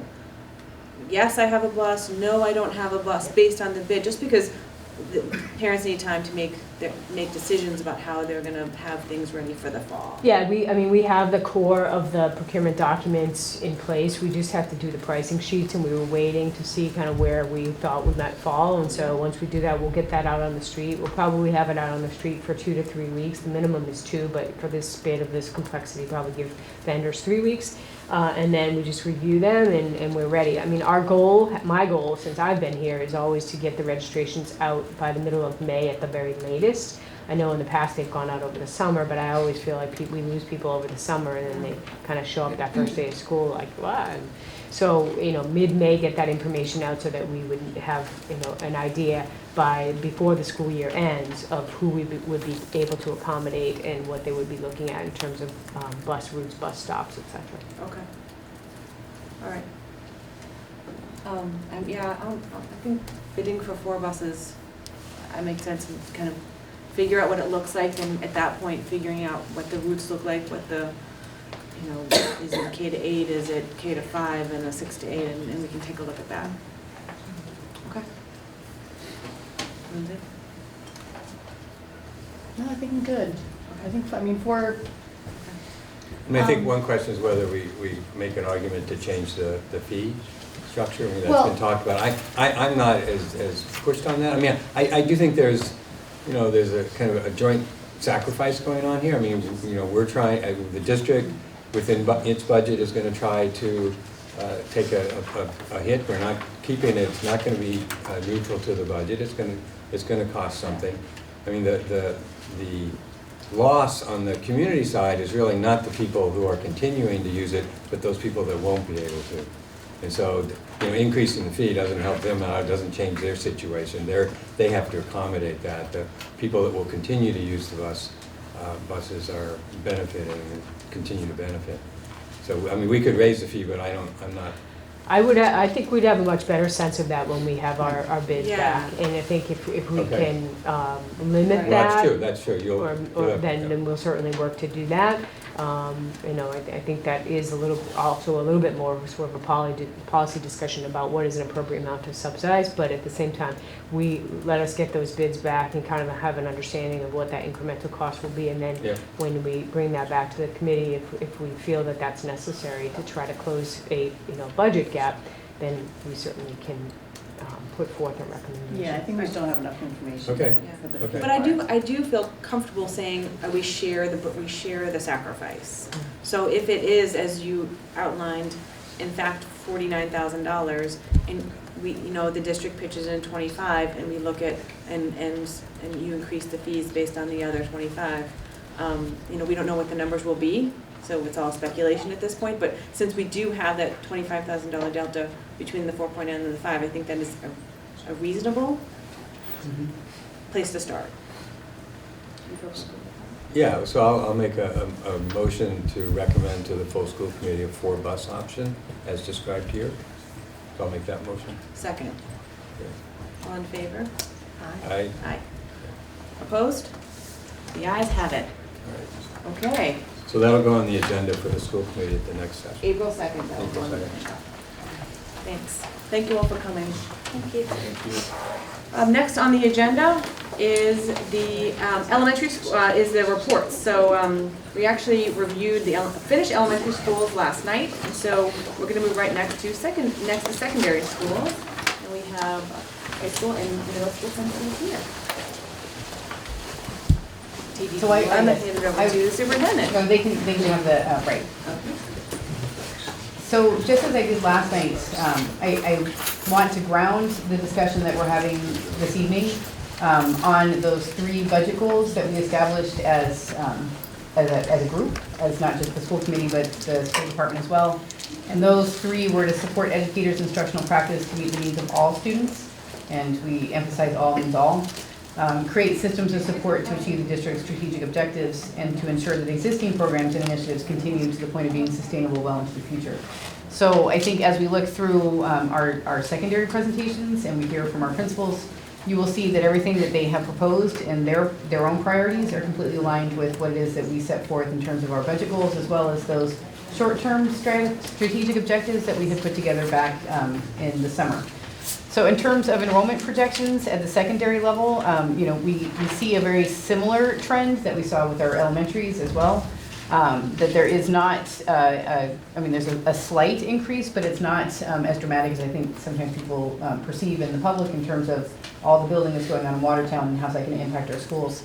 We're not necessarily seeing that. We are seeing a little bit of a gradual incline. But when it comes to, across the board, middle school, high school, it's not as even as much as it looks in the green line. So it's divided up pretty equally amongst the two schools. And so I think that as we go forth, in terms of the programs that we're able to offer and in terms of the class sizes that we have, which are very favorable for student learning, we don't anticipate any great spikes or changes in the coming years as well. Can you click for me? Thank you. So we're going to hand it over to our high school principal, Ms. Shirley Lumberg, who's going to review our Watertown High School, not only our demographics, but our accomplishments as well as our priorities. So you can see from this also that our population stays fairly stable throughout the next several years. There's a couple of times a bubble floats through. One of them is in our current 9th grade. There's a couple more coming up that are several years apart. I don't think we ever have two bubbles at the high school at the same time, all things being predicted perfectly, which may or may not be the case. But you can also see that the average class sizes in our core classes are definitely desirable and good for student outcomes. To have basically 17 to a teacher. And that's in the core classes. We didn't count the ones that we want to be big like band, and we didn't count the ones that are just by nature smaller, new classes or AP classes. Those are just the core classes themselves, unless the AP was a core class. And the breakdown of our demographics, we do have significant high needs populations, and those have their own needs for supports. And that's higher than a lot of our area communities. But it is something that we know about. We feel strongly about giving every child excellent opportunities, and we do address that in our classrooms. We do well on MCAS, meeting or exceeding expectations, 91% in ELA, 84% in math, and 81% in science. And again, more on the enrollment projections. I think in here you can probably pick out the bubbles as they come through. 2017, 2023. There's a few of them, 2026. But if, like I said, that's a perfect prediction. We never have two bubbles in the high school at the same time. So this past year has been a pretty good one at the high school. We have done a number of things, and you heard about them when we proposed them. Well, we actually went ahead and did them, and I'll just kind of highlight them here again. We implemented phase 3 of our Project Lead the Way engineering program through the addition of the capstone course. We started with one introductory course 3 years ago. The second year, we added the second introductory course and one upper level course. And this year we added the capstone course. So we will see how that goes, but this is the one that can qualify students to be eligible to gain college credit. So we're pretty excited about that. We completed this year the phase 2 of the rollout of Chromebooks, so everybody is one-to-one at the high school. We have expanded our inclusionary education through dedicating special education teachers to co-teaching with gen ed teachers in core classes. We had quite a bit of that grew organically, and we built on that success by deliberately scheduling that in more of our special ed gen ed classes. We implemented professional development and coaching for instructional assistants and co-teachers. We had both dedicated PD time on release days and PD days, and we also had embedded job coaching where we had professionals come in and work with our teachers and IAs to improve their practice in that area. And we provided school-based professional development funding. A lot of that used to funnel all through central office. Now there's a lot that can take place between conversations with teachers, coordinators, and the building principal in terms of individual or department needs.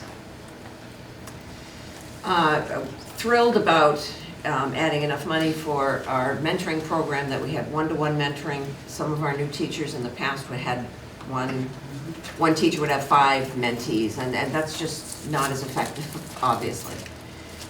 Dean of Students does a lot of work with the schedule. He took it over in the last couple of years, and we added the days required for him. I think the first year he did that gratis, but that didn't seem fair. So he added 15 days to his work year to support the work that he does during the summer, which a lot of it at the front end is firming up the schedule for the following school year. We've expanded the capacity of several technologies, routers, switchers, wireless access points in the building to enhance the networks and our security networks as well. We have a little bit more work to do in that area. The old buildings are not as user-friendly for that kind of thing. So there are still some challenges, and we keep picking away at them through budget support.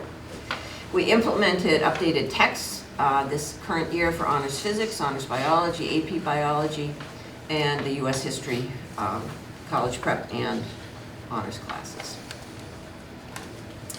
So for this coming year, and again for the school committee, this is sort of a repeat of what we proposed in the program of studies. We are all set to implement a new drama elective, so that's something that I think happened many years ago at the high school, faded out probably for budgetary reasons, and we're working hard to bring it back, so we're starting next year with our first drama elective in the program of studies. We're also adding a robotics elective in the engineering program, taught by one of our engineering teachers as well, to enhance that without adding yet one more Project Lead the Way course just yet. This year we piloted a second Intro to Computer Science course with the Python programming language, and that went well. So we've codified it in the program of studies and are much more deliberately marketing and adding that program. We will be implementing PSAT testing during the school day so that we test all of our sophomores and juniors. That will increase participation in it, encourage kids who might not otherwise have looked to an opportunity to go to college or maybe come from a family where that's not a tradition. Give them some data back for them that this is something that's accessible for them. It will also give us data. One of the things that comes out of that is an AP potential report where we can encourage students and show them by the data that actually even College Board thinks that you should do this AP course, and then we specifically target students for that opportunity. We also have in the budget new textbooks for Arabic, AP Calc, and Social Studies. Social Studies is like part 2. We did US 1 this year, and this is US 2 to continue that pathway. As still in the World Language Department, we're increasing our resources in the classroom sets of readers and magazines in Spanish and Italian. Some of those are, it's just authentic, especially the magazines, it's authentic use of the language, and students can really gain from that. And the classroom sets of readers is literature in that language as well, and that improves outcomes as well. We're providing additional interactive projectors like the one up there for math, science, and social studies. We're updating our outdated Adobe software in our graphics lab. It's not very useful to teach kids what used to be great software. It's very useful to teach kids what they might find in the workforce. And that's what we need to do. Actually, Adobe will no longer be supporting the older version. So we're updating to the newer version. That's going to lead in the future to probably needing to upgrade those computers as well. We had a wonderful first year of a new jazz band, and this is to increase the repertoire of music available to them. And we share with the middle school the need to continually refresh Chromebooks. So this year we added 11th and 12th grade Chromebooks, and we will be moving the 12th grade one to the 6th grade and refreshing 9th grade. And we're getting into a pattern where a Chromebook has about a 4-year lifespan. So we're getting into a pattern where the freshmen will get one, carry it all the way through their high school years.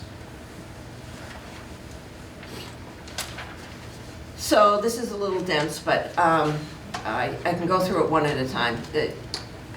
We have a credit recovery coach. That is not new. What is new is paying for it out of the budget. We used to pay for that out of Title I. Title I funds have been shifted to the elementary schools So to keep that going, we've put that into the operating budget.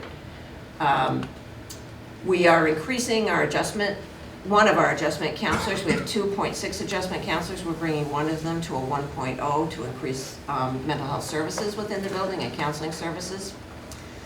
PSAT registration fees, that's what I referred to. That's the cost for us to provide those to students during the school day. Guidance has really ramped up their programming, and at some point in time, the school committee should hear from them about that, because they really have done an awful lot of extra nights with specific target audiences and some general, and they've done a really nice job, and they do get paid for that, and that has not been in the budget before, so that's, again, accounted for in the budget. We will be hiring one additional special education teacher to, again, continue to enhance our co-teaching repertoire. Summer Project Lead the Way training. Project Lead the Way is a proprietary curriculum that you must be trained in to teach. And so we have money in the budget for 3 additional teachers to be trained in that curriculum to teach it. We are moving an ESL tutor to become, which was a 0.5, to become an ESL teacher. We have increasing ESL needs, I'm sure across the district, but I know for sure at the high school. Students are coming to us sometimes with very limited educational background or broken educational background, and the needs are significant. So to move that person out of Title III and make them actually a teacher as a 0.5 will help us to support our students better. We will be adding a digital learning coach, which is a technical support for all of our teachers to help them to integrate technology into their classrooms and to coach them and offer them resources and support in that respect. We have some money in for some summer curriculum work, where a number of our teachers will get together over the summer and work on curriculum, atlas mapping, especially in social studies, ELA, and science. Some of the offsets that helped us to get to that place is we are experiencing some attrition, as we do every year, of instructional assistants. We're going to let that attrition be and not backfill, considering that we're adding a special education teacher to provide professional support in special education classrooms. The innovation specialist was a 0.8 position that supported all of the schools in a lot of the maker space ideas.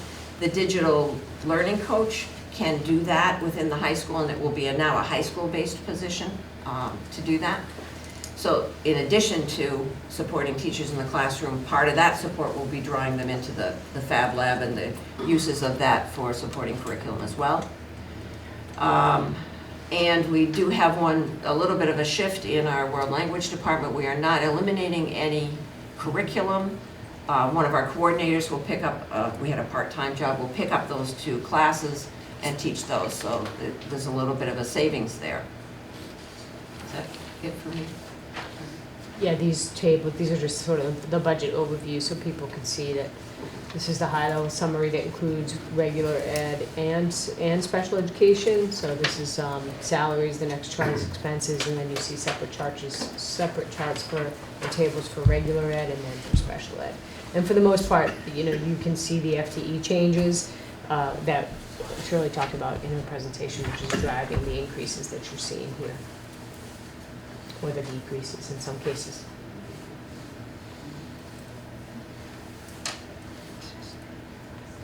There were 3 of them, right? Yeah, there's one here, regular day and one more. Special ed. So I think you had those in your hand. Yeah. That's a lot to kind of go over. You want middle school to go now? Let's do it. And then do questions then? All right. Well, thank you very much. I'm going to have a very similar presentation to Shirley. You'll see some themes, sort of between the 2 of us, and I'm sure there were some themes with the elementaries as well. Our student enrollment this year is a little bit in a trough right now. We're fairly low, but we're going to have a few more students next year, though our average class sizes, and again, these are just core classes, are very reasonable. And we have very similar numbers as far as our student demographics with the high school of the percentage of this economically disadvantaged English language learners and student with disabilities, and we have a commitment to educate all students.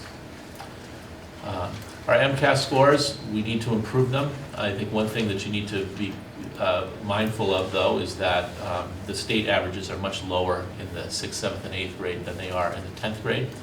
However, having only 54% to 61% in ELA and only 41 to 51% in math and 48% of proficiency ratings in science is certainly not what we aspire to. We need to do better. The other thing about our MCAS scores is that the achievement gaps are wide. Our subgroups aren't performing as well compared to our general education groups, and you will see that a lot of the budget is driven by closing those achievement gaps and how that would how we feel that what we can do in order to make that work. Can I ask you a real quick question on Yeah. this? Are there, and maybe you'll answer this along the way, but are there some specific things that you're targeting, not about closing the achievement gap, but like kind of the core instruction? Like, Yes, which there's is also achievement core gap? instruction Yes. piece too. Okay. We want to raise, I mean, again, MCAS is the only one measure. There's a lot of things we want to teach. We want to teach the whole child, but we want to raise the quality of instruction. And at the same time, we want to close achievement gaps. And I think we can do it, and I think there's ways we're doing it, that we're going to go about it. Was spring 2017 the new version? That was like Yes, the it's the new MCAS. MCAS 2.0. So it's very hard to sort of, we did better than the state. If you Yeah. take our grades in aggregate, we did better than the state, as a middle school in all 3 subjects. But I think we're a lot better than the state, not just a little better than the state, and that's where we're wanting to go. And I think we can close our achievement gaps better too, so. Can I ask you one more question on this slide before? Sure. Just looking at the English language learners, it's so much lower than the elementary schools. It's so interesting. The reason is that we do a good job of teaching English Right. to elementary school Yeah, students. no, it's striking. I So- just saw them yesterday, and I'm Right. like, that's amazing. So 1 in 3 of our students are bilingual and speak another language at home versus their language of English at school. So, but only 6 to 8% of our students are English language learners, even so that we have to give them specialized English instruction at the middle school level. So it's a credit to our elementary schools, and really these are our newcomers. Right. And we do a good job at the middle school also to give them the foundations of English. But Yeah. just because you are not an English language learner, 1 in 3 students, we still have to do those teaching methods to help them continue to master English, because it takes a number of years. I think 7 is what the research says? 7 to 10 years in order to do that. So 1 in 3 of our students needs those kinds of teaching methods, not just our English language learners that need the specialized instruction. But in the general education, that's one way we need to close the achievement gap, is to teach in those methods so that we can develop English and the mastery of the English language even further. So what are those methods? There's a lot. Can you just from like a teaching point of view, like teachers recently in Massachusetts have had to all get a rider on their license that they're certified for sheltered English immersion teaching. Right. Every certified Right. teacher has to have that, and so that's actually doing those things. And it's not just for our English language Yeah. learners, but it's for all our bilingual students Yeah. who may have another language as their primary language, and English is not their primary language. And again, about 1 in 3 students in our school are bilingual, which is great for them. And certainly, we believe that bilingualism is certainly something we want to celebrate. And trilingualism and all that too. Can I ask one more question? Yes. There's been a pretty marked decrease in the percentage of students with disabilities from 15 and 17. Is there something you feel like you can attribute that to? Is that just? I think it's just a bubble Okay. in one certain year. Okay. I don't think it's I think we've been pretty, I think we've been pretty steady. I mean, Kathy, do you know anything more about that than I, but I'm thinking that's. So I've been Yeah. here just, a year and a half. I do think that there has been training for team chair people in terms of looking at eligibility, and we've done that training as well, a summit with our teachers, so that, you know, we didn't, for example, used to use the state's flow chart for eligibility, and so that's something that we use at every team meeting. So I think that we are a little bit, you know, our across the board percentages have declined a bit, and I think it's because we're more precise about who we are actually labeling as a child with a disability. And not to digress. No, I love digressing. Exactly, especially, you That's know, all I on the do. third night of many I know. occasions. But the other, what I was just struck by is the idea that, you know, we know what to do with our students in ELL, and so you pull them off of the supports, but it's very parallel with special education. And I think that's another mind shift that, you know, you provide supports to figure out what are those accommodations that students need, because they're gonna graduate. And when they graduate, they're not gonna have an ed plan. So your goal is to gradually wean them off of an ed plan and provide them with the accommodations and supports that they can take with them in life. Right. So it's the same idea with our you know, our bilingual students or our ELLs. You know, this will always be their second language. But what have we given them? How have we taught them to really work through English to be successful? So they're very similar. And I think you'll see, you know, as the years progress, you know, 5-10 years from now, you might see that similar higher numbers in elementary, because that's kind of what you expect, and then lower numbers once they hit secondary. So. Good. All right. There's our enrollment. You can see our little trough in 2017. We're going up a little bit, and we're going down, then we're going up a little more, and then we're going down, and then we're going up a little more. Yeah, but it's not a lot. And actually, if you go back before 2014, we had a school of about 590, 600, and so we're staffed for 590, 600. We're a little low right now, and so that's why you won't see too many staffing requests, even though we're going up a little bit next year. You know, we're already fully staffed for a little bit more students than we have right now, and we know that the enrollment's going to go up a little bit, and it's nice that we can do that and keep our staffing at the level it is. All right, so here are some of the things that we have done. You can see there's a lot of overlap at the high school. Every middle school student has a Chromebook, just like the high school, and our teachers are working hard to, and they're getting better and better in instructing so that the Chromebook can be really utilized when it's appropriate. And then there's times where Chromebooks are not appropriate, the laptops are closed, and we have other teaching methods there. So we're not all wired every time when we're having a Chromebook. We restructured our academic support blocks so that teachers could collaborate and partner. We have a team structure or a cluster structure so that teachers can collaborate and really differentiate the instruction when we are supporting students, whether we're pre-teaching, whether we're reteaching, whether we're helping with organization skills or advocacy skills or study skills, those kinds of things. And I think that's really worked out really nicely. We have some reading practices that we have school-wide, some pre-reading strategies, some partnered reading as kids are doing that, and then response to reading. We have really increased the number of co-taught classrooms, just like the high school, providing more inclusion opportunities for special education students and English learners. We have Kingian nonviolence. That certainly grew as fast as I've ever seen an initiative grow. And we're still nurturing it. But right now, there's an after-school club, there's enrichment class, 2 enrichment classes actually this year where students are certified.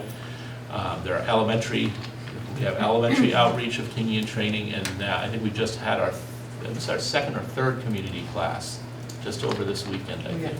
Yeah, so that's going very well.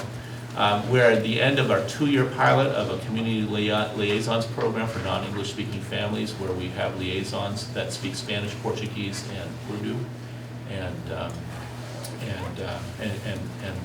work with families, non-English speaking families, to help them navigate the school and education.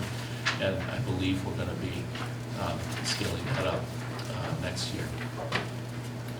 We have a lot of new project-based enrichment classes. Some are with Project Lead the Way. It's sort of the gateway program that the high school has had, and that includes the design and modeling class, the medical detectives class, the green architecture class.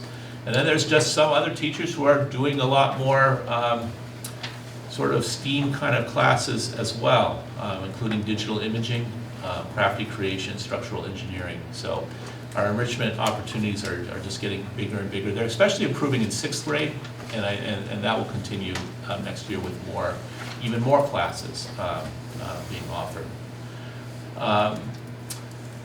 There's also more units that are project-based. There's more projects going on within the core curriculum, including a very important interdisciplinary project that was piloted by Cluster 4 that will be refined and I think improved greatly coming up at the end of the school year this year for that particular cluster. Our makerspace has really developed greatly. Justin Schmidt, our makerspace sort of guru, I would say more than anything else, has really brought in a lot of students to create a lot of very different kinds of things. And there are many classes that are associated with the makerspace. So it's extremely busy, and it's being used there.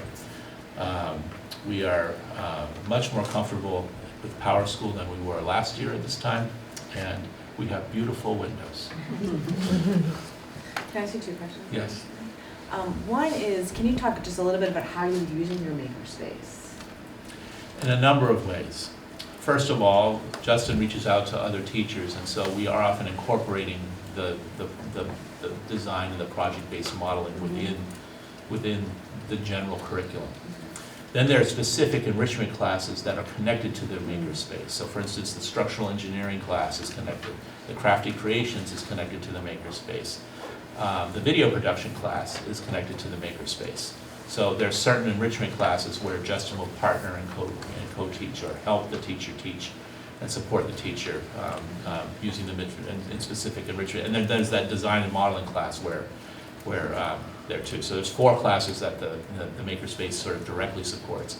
And finally, there's a terrific after-school program and part of it is sort of classes, and then part of it is an open time once a week where kids just come down and tinker. So it's really been used quite a bit. Do you have an idea of, like, do you think every kid has one touch point at the makerspace throughout the year, or are there those who are most drawn, kind of maybe have 10 touch points? Like, what do you think in terms of like your feel for this, for the? My feel is that there are multiple times per year that there are touch points. And some kids, but not all yet, have grasp points, like they spend, like a lot of time there and they create something significant. Yeah. Not everyone does that yet. I would say maybe 1/4 to 1/3 of the students sort of do that, but everyone gets at least a little bit of something from there, yeah. And my other question was, you talked about some of the more project-based curriculum within the school, and you mentioned like one of the clusters did it. Is there, how many clusters do you have? 6. So is there consistency with like what the clusters are doing? So do some clusters pilot certain programs, some clusters do different things? Like, what do you expect as like an incoming? So the general curriculum is similar. Okay. So I go into different classes, and if I go to say a cluster 3 humanities class and I go into a cluster 4 humanities class, I see, if it's not exactly at the same time, I see pretty parallel teaching as far as curriculum and how we're teaching the curriculum, okay? There might be some exceptions, and these projects are one of these exceptions, because what I'm trying to do is I'm trying to give teachers some latitude and some freedom to experiment a little, try something new. So Cluster 4 decided to do an interdisciplinary project last year, which is a sort of a future cities kind of project. Clusters 5 and 6 have been doing that Choosing to Participate project for a long time. The World's Fair has really transformed the clusters 1 and 2. There's a lot of different kinds of projects. There's a science project going on in 8th grade exactly right now about creating videos about the earth sciences, and they're actually all over the place filming those videos right now. So there's a lot of those kinds of things that are happening more and more. Many of the projects are, both clusters are doing it. But some of the projects, it's even a little bit more innovative, and maybe one cluster is doing it. And you feel just in general, in terms of content, there's there's consistency between the clusters in terms of. Yes, because they have the common planning time, they plan together twice a week, Okay, and they can do that. okay, Yeah. thank you. All right, so here are some of our goals. One is about start and dismissal times, because it's a 50-minute shift, and there's a lot of opportunities with that. So one thing that we need to do is develop before-school programming and adjust our after-school programming so that we can support students, both academically and then just in a health situation. So, for instance, one thing that we are hoping to, that we're planning to do, that's in the budget, is to open the school doors to some supervised activities. Maybe about 45 minutes before the school bell, maybe like around 7:35, 7:40. We want to enhance our breakfast program so that more kids can eat breakfast, because breakfast certainly helps learning. We want to open up the gym, because exercise helps learning. If you exercise before school, that'll help learning. We want to open up the library so that if students do have some, some work to get done, or they need some help before school starts, we want to give them that opportunity. So that's the before school program. The after school program is going to adjust too, because we're not going to, even though we are dismissing at 3, our late bus is still leaving at 4:15. We're not going to make, especially in those days that get dark, we're not going to drop off kids in the dark. So our after school time is a little bit shorter, and maybe we'll use our after school time maybe a little bit more targeted to those students who really need some focused support, while we open up the library, say, in the mornings for general help. So that's the idea. You see close achievement gaps on those 4 things. So we have a number of theories of actions. So those are like, if we do this, then the achievement gaps will close. So one thing is if we provide coaching for teachers across the discipline, and that could be from coaches, or that could be from our set of coordinators who have done a really good job working with teachers. If we do some more coaching of teachers, not coaches, but coaching, then we can close the achievement gap, because differentiation is hard. Not easy at all, and it's really hard to sort of meet every student's needs. But there are strategies, and we have teachers who are very good at it, and then we have teachers who, with a little bit of coaching, can be very good at it. And I think that will help. If we provide every student with an opportunity for inclusion as educationally appropriate, so that they get the content from the content certified teacher, we will close the achievement gaps. We're not completely there yet. I have to do some schedule shifting in order to make that work a little bit. And then we have to work with teachers, because they can't be afraid to pull out when they can be pushing in. And so that's something that we'll be working hard on. If we develop more comprehensive targeted support for students, both in our content support classes during the school day, and maybe some targeted support after school, and certainly the opening up the library before school, will close the achievement gaps. Is it like tier 2? Well, I would say it's a number of tiers. Some students might need tier 2, some students might need more intensive support than tier 2. Some students might not need tier 2 as per se, but just need a little bit more, TLC in tier 1. So, I mean, it depends on the student. And some students might need a little, and some students might need a lot, but I think our goal is to see, okay, what does the student need, and then how can we deliver it? And I think the budget will, hopefully help that. And then finally, we want to close achievement gaps by having a comprehensive assessment system. And the Ready, what's it called? iReady. Yes. I'm gonna get it one of these days. The iReady product is a K-9 district assessment system, and then it goes on from 10th grade for the SATs or the PSATs. The PSATs. So that will give us a nice standardized way to track reading, math, writing, the things that iReady can do. And I'm excited about that. Can I go back to that just a second? So could you say a little bit more about, 2 things. One would be kind of how you're going to achieve this? I mean, is it going to become a focus within professional development, or within common planning time that teachers have? Because you don't have, providing literacy and STEAM coaching, we don't have coaches per se at the middle school like we have at the elementary level. Right. And We have so, coordinators. they have coordinators, right? Yes. So coordinators are gonna take on some of that responsibility? I hope so, yes. I think that's something that I think would be important. And that will be through not the kind of professional development where you're having a cup of coffee and you're learning about things, but actually, let's see your practice and let's help you in your classroom there.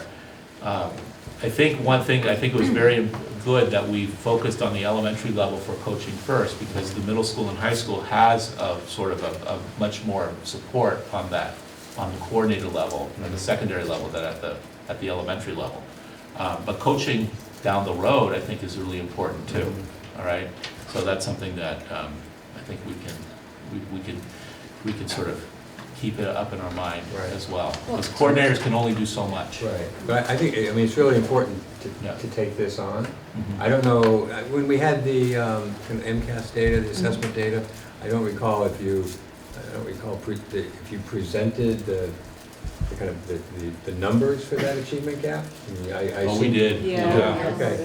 They weren't that Highlighted great. boxes. Yeah. Okay, so I mean, have you looked at those and said, here's our goal for this year? We're going to reduce this gap by X percent, or I would encourage that thinking to give a target, something that you can look at and say, let's have a goal here that. Our ultimate target is to be a level 1 school. Right, That means we have to and the state gives us that target right. as far as the MCAS is concerned. But you gotta be careful, because the MCAS is not everything. Right, We have other assessments that are school-based that we're seeing achievement gaps in. okay. I'm And so not we saying. need to sort of be more holistic about it, and then not just focus on the reading and the math and the science that MCAS might, that MCAS might highlight. Yeah, I agree with that. I'm not saying it has to be just in terms of Okay. MCAS, but I just think it's good to have a goal in Yeah. front of you that you can look at and say, here's our goal for the year, Yeah. of how we want to try to close this achievement gap. Blurted it, be blurted. Sorry, I'm sorry. So I think that it's important, I think the second to last bullet, the last one. When we have an internal assessment tool that we can look at the kids in front of me right now, and I know where they start, and I know what their potential growth is, because that's what iReady is gonna tell you, predictive, this is what is typical. Then you set your goal a little higher, and that's the most powerful way to do that, because Right, the MCAS results are based on a different set of kids. right. So it's hard to set a 5% increase when it could be a whole different set of kids with a whole bit different set of needs. So we will have that in the fall. Yes. Based on iReady. Right. Yes. right. And there'll be growth goals for the Right. same cohort as they Okay. go As they from go grade to through. grade. And that's the essential Yeah. piece right there is trying to look at the growth goals versus achievement. Because remember that the MCAS wiped out student growth. They're gonna get there again, but we don't have that powerful student growth data right now. But iReady gives us that. So we know what the potential is for each of the children that are in front of us. And everybody has access to that data. Like not just the math teacher or the science teacher or the ELA teacher. Right. Anybody who interacts with that child is gonna have information so they know how to work with everybody. It's, Okay, From just good. like, again, like what I had kind of mentioned last night about, Watertown is such a small school that even our MCAS results are really susceptible to major fluctuations based on the group of kids that takes it. yeah. Right. And so having the internal one will actually be a valid way to look at what our students are doing versus. Yeah. So I agree with John that setting goals is important. Yeah. But it's what we have to set the goals on, and I, for one, don't advocate it being off of MCAS. I think we I'm go fine local. with that. You're right, I mean, it's a different cohort. Yes. You're not testing the same kids. And mid-year, you get mid-year. Right. Can I ask another question though? Because you brought up a point that I forgot. For the second bullet, providing the literacy, the coaching, since you don't, is that in the budget though? Because I It think didn't get It's, funded. it's not funded, but remember, we left it up there so that we It's could the forecast data. the fact that we would like to get to a point next year where we could have some instructional I get it, coaching okay, going because on. it just says goals supported by the FY19 budget, so I'm just making sure I'm not misunderstanding, because that was my understanding, it was requested, but it's kept on the list saying, this is something we want to do next year because it's really important, but we're not doing it for this budget. Right, Fair? that's fair. Okay. Yeah. All right. But we're gonna start planting the seeds of We'll coaching start planting the Yeah. seeds. from some Yes. people that might be behind us. Excellent. So,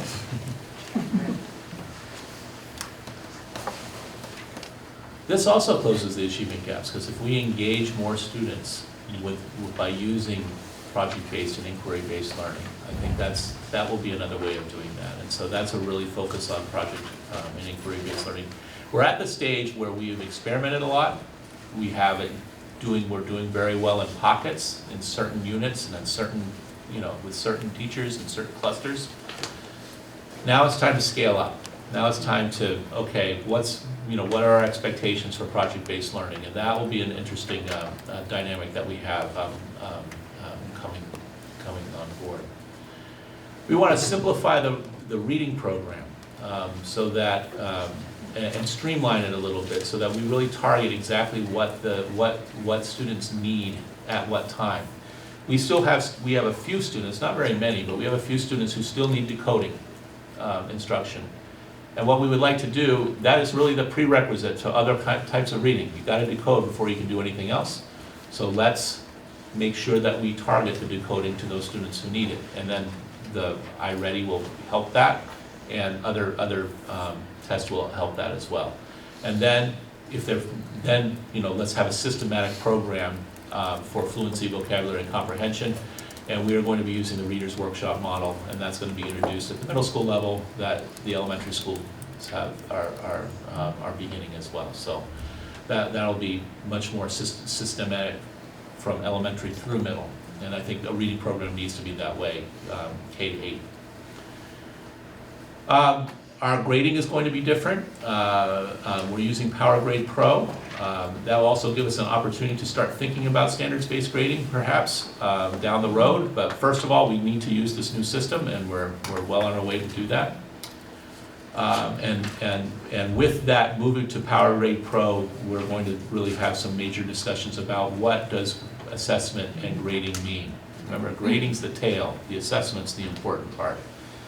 And we'll see how we do it. Grading's important because it's the communication piece, communicating to everyone how well you're doing it. But maybe we can do things better, maybe in a more growth mindset than a fixed mindset that most traditional grading happens. We're going to beautify the courtyard. There's a really important PTO meeting next week where we're starting that process. We're going to try to have an outdoor learning space, a quiet learning space, because there's a lot of noise that gets into the other classrooms there, but also have a garden as well. And so we will join our elementary school friends and have a garden for us. And we're also very intent on really providing for a cleaner and more attractive learning environment throughout the school. And there's new tools that we have so that we can work on having our buildings be cleaner. What do you mean with new tools? We have I think Lori did a great job, our facilities director, really outlining to our custodial teams what expectations are and how we can monitor and collect data so that if there's an issue, we can actually in a proactive, positive way, because I think everyone has the same goals. But I think the system is really promising as far as how we can really work with our custodial teams so that we can have as clean a building as possible. I think there was a appreciation for the fact that there was a document and some expectations that were clearly outlined. I think the absence of standard operating procedures and checklists has led to inconsistency. It's not that everybody's just trying their best to keep buildings clean, but I think having this type of operational manual that people can refer to kind of have a good sense of how long should I be spending on this task versus this task. That in combination with the work order system that she implemented, the using School Dude now for tracking work orders, will really help us in the future to be able to come to you during budget season and say, this is how many work orders were processed and for which grades, et cetera. So I think that would be great data too. Can I just, not to talk about the facilities, but I wanted to echo what Kimo said, and I'm channeling Teresa, she wasn't able to be here tonight. And so TLA actually does a program for the middle school. So how she talked about the fact that middle school was going to be something that was a focus for next year, the standards-based reporting and potentially looking at the TLA model because it is K to 5. So why not, like you just said, have a parallel structure? We know kids are very good at routines. So keep moving if it's successful and don't upset that that approach. So I think that's fantastic that we're looking at that kind of K-8 vision. Yeah, and overall, the more, I think Shirley and I really have had a partnership for a while, and I think I feel connected to the high school. I'm feeling more and more connected to the elementary schools now as well, and I think there's a lot of areas where us being consistent with the elementary schools will help everyone. Yeah. All right. So look at all these things. You don't see too much staffing here. It's mostly materials. Again, I think we're pretty well staffed.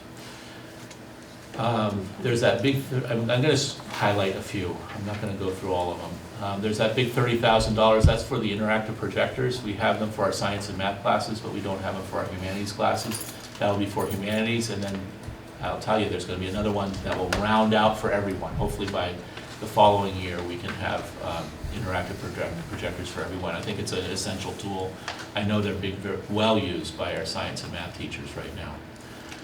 The before-school cafeteria, gym, and library support, that's the supervision and the instruction that's needed to happen before school for 45 minutes a day to support the change in the start time so that we can start school at about 7:35, which is when school starts right now. And do that. I was going to ask the same question. How many people is that? So is that like one person in the gym, one person in the library? I think it is. Based it on 2. I think it's based on 1 in the cafeteria. Yeah. All we need is supervision there. Right. And I believe 2 in the gym and the library. And it's teachers in the gym and the library versus a cafeteria monitor in the cafeteria. Okay. And again, it's not that much because it's only a little bit of time every day, but I think it's going to be helpful. I was just curious on how many students you anticipated in terms of putting that together. I mean, you had to have, I assume maybe you didn't necessarily think of a number of students that would go into it. I think we're going to have a fair number of students coming to school, maybe not right at 7:35, but say by 8. Meaning 50? No, meaning like around 200. Oh, really? Yeah. Wow. Wow. We'll Yeah. see. Huh? Yeah, we'll see. Yeah, we'll see. Right. Yeah. When do you open now? You have We open at breakfast 7 right now. at 7. Yeah. And we have breakfast till about 7:25. And how many are there for that time period, roughly? By 7:15, Yeah. I would say that we have probably 100 kids in the school. Really? Yeah. Okay. Yeah. 80 to 100, I would say. And you're staffing that? No, not really. You don't? We administrators, we cover that. And a very enthusiastic cafeteria person. Yes. Yes. No, we administrators do that kind of work. It's a little less It's not hard structured. work. I think this is a little bit more structured. more structured, more Right. opportunities. Yeah. And everybody's in the cafeteria, the caf now, no one's in. No one's anywhere else but the cafeteria now. So you can, yeah, okay. Yeah, so there's Yes, this would be tables. spread So it's spread around. out. Well, I mean, I would think say that's somewhere around probably 80 the year kids to there look at now. kids are- Yeah. You know, it'd be good to find out, like, maybe like halfway through the year. Yeah, or it'll be so, interesting to many see how many kids, participating. and it'll be Yeah. interesting who's going to the gym and who's going to the library, and who's Yeah. staying in the cafeteria. Mm. And if we have to adjust Mhm. for that, and provide maybe more staffing in one area and less staffing in another area, we'll end up doing that. Yeah. And I think it's a huge advantage in terms of having that availability for the breakfast program too, because it is available now, but kids are flying in and, maybe not availing themselves. This actually gives them the opportunity. I mean, Brandon's talking about actually serving hot breakfast to students, which is huge, I think, to have, because there's a little more time now to be able to do that. No, I think that's gonna be huge, getting kids to eat, yes. And do we, Yeah. I should know this, but do we charge? We don't charge. Yes, there We is a do. charge for breakfast. I It's thought at one point $1.25. the federal government was moving to like free breakfasts. I'll be glad when they do. They didn't do that. I mean, those There- no, students who there- are eligible, Yes, right? there's certain districts that have a threshold, that is like 70% of the, if there's 70% is eligible, Well, then they just do it for everybody. So there's Okay. universal And breakfast. then it's in free many- for everybody. Community Yes. eligibility programs, like Yeah. Boston Public Right. Schools, because of the high percentage, they can Yeah. just offer that. That was Okay. recent with the new metrics in terms of economically disadvantaged. It was Right. easier to figure out how many people really would qualify, and Right. then, so they just said, it's everybody. Right. We're not there. Okay. So those are the two big ticket items, everything else is fairly small, but does anyone have any questions about any of those items that are listed on there? Because not only I, but there's a bunch of coordinators behind us. Yeah. that can answer to those I have a questions as question. well. So you got hit with a pretty big number there, 21,000, because of the school start time. Obviously, you're building the most out of your budget to be able to allow you to get other items or other ticketed things. What, other than being a benefit for the students, but what, Kima, what would you have added or have liked? I think we went through this in another budget meeting before, but what would you have said that the school would have needed or you would have liked to see if that $21,000 wasn't needed for before school time? Before I answer that, I think that 21.6 is going to be really well spent.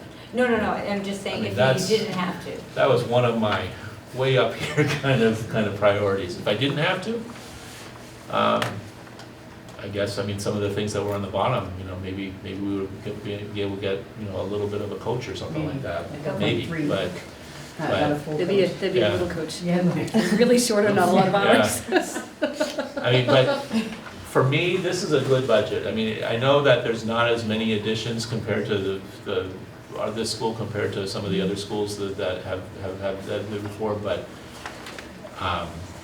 I'm very happy with and again, I don't think our needs are, we're a little low on our students still, and we're fully staffed, in my opinion. And it's great to be fully staffed. I've had years where we're not fully staffed, but it's great to be fully staffed, and I think these will these additions will certainly help us develop our programming even better. So, but your net is probably similar to the elementary schools, since Probably, yeah. elementary schools are swapping, the swaps Yeah, in the schools, so Yeah. it felt similar. Yeah, we did the major swap for teachers to instructional assistants that I know the elementaries and the high school are doing. We did that last year, so we are now lean on the instructional assistant piece with that extra special education teacher. We did that last year, so that's not here this year, because we don't have any more IOs to swap. Yeah, that's true, yeah. Yeah. All right. So here are the unfunded budget requests. We had John Vitti work with the student school newspaper there. He does an after-school club now that he's teaching at the high school. And so the newspaper isn't as robust as it was before, but I think I might be able to incorporate that. It might not be John, and he's great, but I think we may be able to reincorporate newspaper into Richmond next year. We'll see. And then I was hoping to have some real specific Tier 2 support by the content area teachers themselves after school in a much more programmatic way than just a library learning lab. Where teachers can grab students and say, look, you're going to need to stay with me because we're learning this, this, and this. And I would need to pay a number of teachers to do that for a little while, and that's the 16,000. That's the 16,000 there, and I think that would help us close our achievement gaps. But it's a big bill for after-school work, and I understand that. And then the coaches, yeah, that's certainly a lot more than the little bit of money from there. Just to throw out there, we as an organization are constantly thinking of ways, if we weren't able to fund this, and we think it's important, there might be something else that we could do, say, for example, with Title I. We always have to wait and see where Title I comes in, but just as we said yesterday, we're pulling more staff off of the Title I grant, so we might have some play in Title I, and that's exactly what Title I's all about, is providing very targeted interventions to kids after school. And so I think that just because it didn't make it through the operating, and it doesn't mean it's gone. It just means that we have to think of a different way to do that. But I'm thinking of a very different model than Library Learning Lab now. Less of an invitation kind of thing and more of a, look, you need to come. Yes, it's a class. Yeah, I was gonna say, how do you, Yes. can you get the kids you need there? Like, I can if the cluster teachers, the teachers that the kids care about, tell them to will come. be there. Then they will come. But if it's some teacher in the school, hey, you're gonna come for this tutorial or you're gonna come for that, it's not. And that's one of the reasons why that price tag is so big, because I need each cluster to have a teacher so that each cluster has its little after-school pod of students that we're working on. And maybe we work on math on Mondays and humanities on Thursdays or something like that, and there's different students that there, but it's those teachers that the students have that they know they have to do well in that class, and if the teacher's providing that after-school help in a formal, not, hey, this is homework club, you know, in a formal, this is what we're going to be doing kind of basis. I think that would be money well spent. And that would be once a week if I was doing that. Right. And so again, if Title I, again, and we have to figure out district-wide what our Title I priorities are, because it seems like the Title I budget gets a little bit less each year. But if the middle school is a Title I priority, a good chance that maybe we'll earmark funds for this particular thing. So just because it's not on the operating budget doesn't necessarily mean that we won't have it. Okay. Yeah. All right, thank you. And we think that these are gonna remain there because we see the kind of the future of, Kind of broadcast a lot. yes, it's great. And again, I think coaches need to go K to 12. I mean, I think we need to think about coaches at the high school as well, especially as we try to be more focused on teaching all students. Yes. You want to click? I think you have to click through your. Oh, I have some more. Oh, I have these little things here. Very exciting. So this is the budget summary. It's Mary's favorite. Yes, lots of little words and little numbers. Kimo, as we flip through the little words and numbers, I just wanted to say that your presentation about talking about all these initiatives at the middle school, it makes me excited for the things that you guys are doing, the things that you're trying, the types of learning that you guys are trying to get going there, because it's very current. It's all about meeting the needs of all students, and it was just really exciting to hear about all the things that you guys are working on. I mean, I really appreciate your presentation and looking at the list of things you're getting out of the budget and what you're motivating your teachers to do with that is exciting, so thank you for that. Mary, so coordinators did not get distributed to the middle school? Yes, they did. Oh, they did? How did they Yes, show up? you notice I did not ask that So the question. 6, Not asking for the 13th time. this, I don't see the increases. well, there, because it's a 0 in 17, 16, and 15, but the 2.3, the second line, building department heads, that 2.3, that's pieces of each of the coordinators. That's, remember, a coordinator is basically teachers, 0.4, and then the remaining 0.6 is split between the high school and the middle school. There's no change because it wasn't there So it before. wasn't. There wasn't You can't anything change before. anything because there was nothing. That's why, yeah. So Oh, it's because 0. they're in FY '18 already. We put them in 18 because we currently have classified them there and have worked on reclassifying salaries. We just didn't budget for that. I see, okay. It's kind of like you gotta pick a starting point and that was, Okay. 18 it is. yeah, exactly. Okay, you got 2 more clicks. I do? Yeah, I'm telling you. Yep, regular, Look at that. yes, What another and then special ed, special education. just that, we just broke down. And then I think if you click one more time. Yeah. One more time, You look can at hit that. click her over. One more. One more? Yeah. There we Get go. to Mike.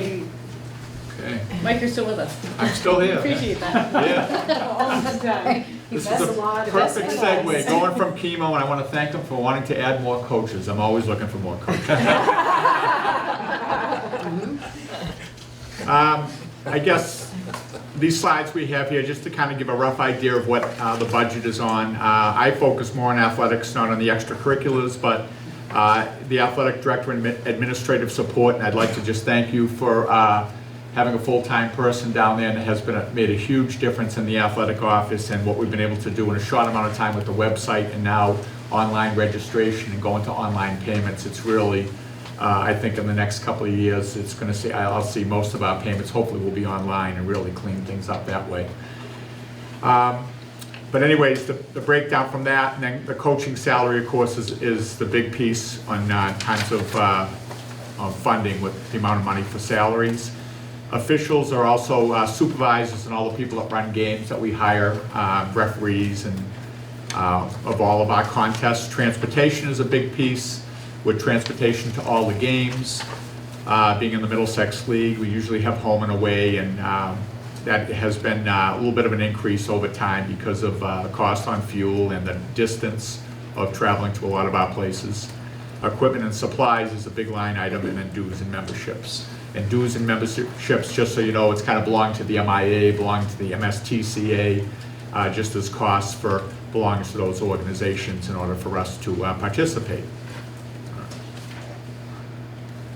Just to give a rundown on our program, in the fall we have boys and girls cross country, field hockey, football, boys and girls soccer, golf, volleyball, cheering, and girls swim. That's a new initiative this year. We try to survey every 5 years in the middle school to kind of see what the interest is and where kids' interests lie as they're coming into our program.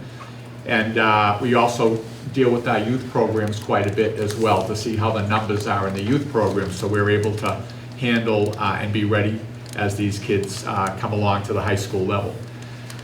In the winter, we have boys and girls basketball, boys and girls hockey, boys and girls track, wrestling, cheering, and boys swim. Girls swim in the fall, boys swim in the winter.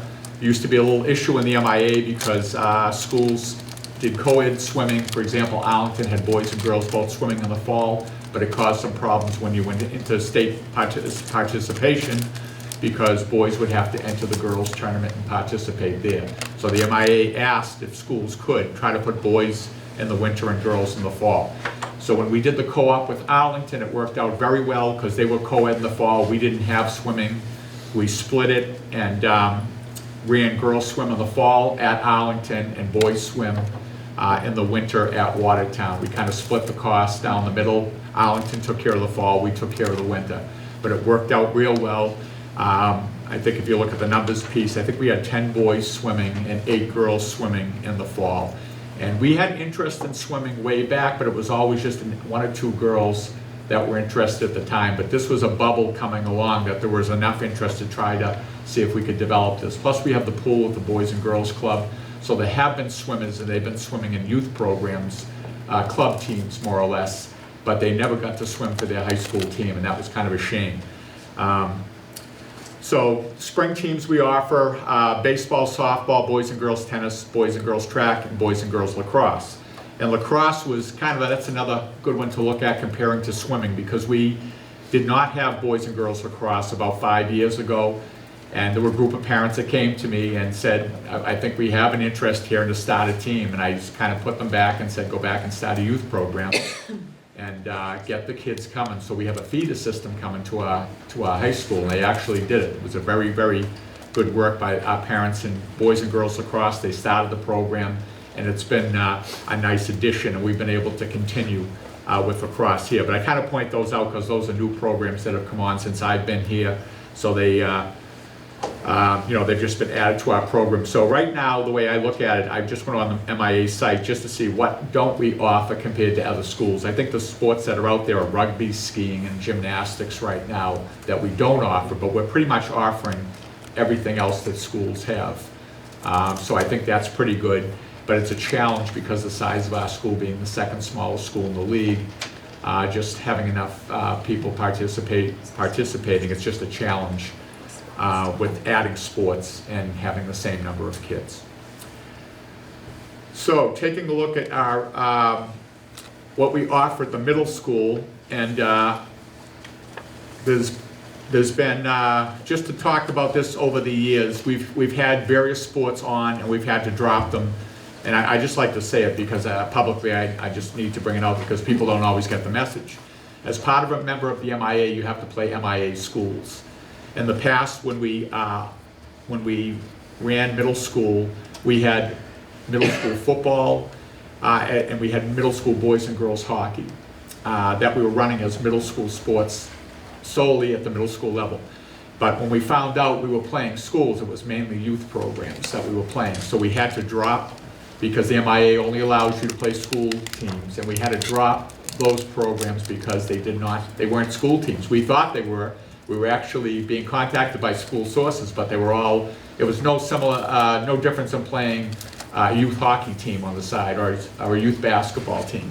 So we dropped those sports. Now I left boys and girls hockey up there because we still have opportunities through waivers right now. And we have a waiver, we've had a waiver in boys and girls hockey for several years, and mainly to supplement our numbers. And the reason we did that is we used to co-op as a means to have a team. So we co-opted with Melrose and girls hockey for probably 5 years, and we co-opted with Belmont for 2 years after that. And I want to say we won the league four out of the 7 years. So that didn't sit well with members of the league, and they kind of gave it back to us. and said, technically, a co-op is supposed to be a short-term thing, either to start a new program or keep a program alive. And we should have really been a short-term solution, but the league said, look, if you're gonna you can't do a co-op anymore, you have to use your own kids, so you use a middle school waiver as a means to do that. I didn't have any problems with girls hockey in that because it's a non-contact sport. And I thought that's worked out real well. We've had people like girls like Erica Kelly and Lauren Giordano way back play on the high school teams when they were in middle school. And then we've been forced to use those numbers right now to keep our program alive.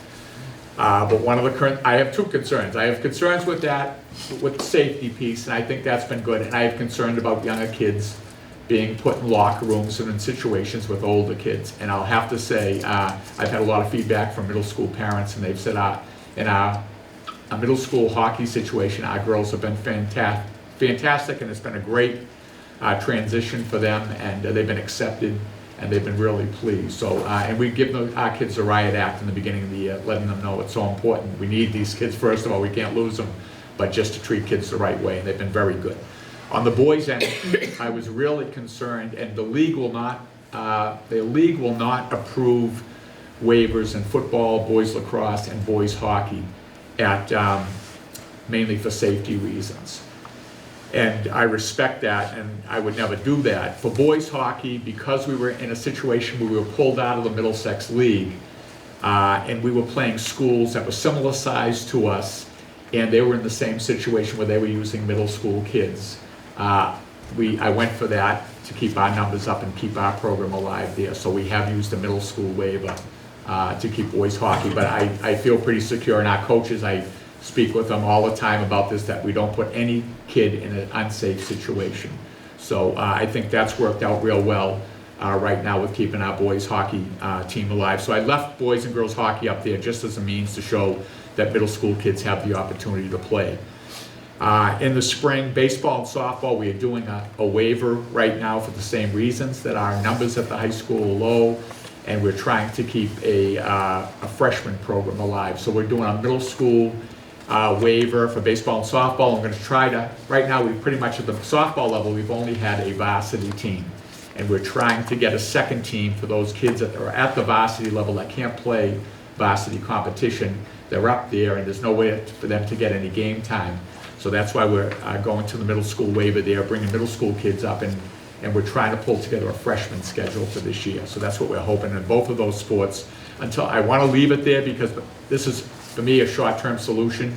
We keep our programs alive at the high school, and then reinstitute the middle school baseball and softball program, because I don't want to lose that program. I think it's too important for kids at that level to have athletic activities.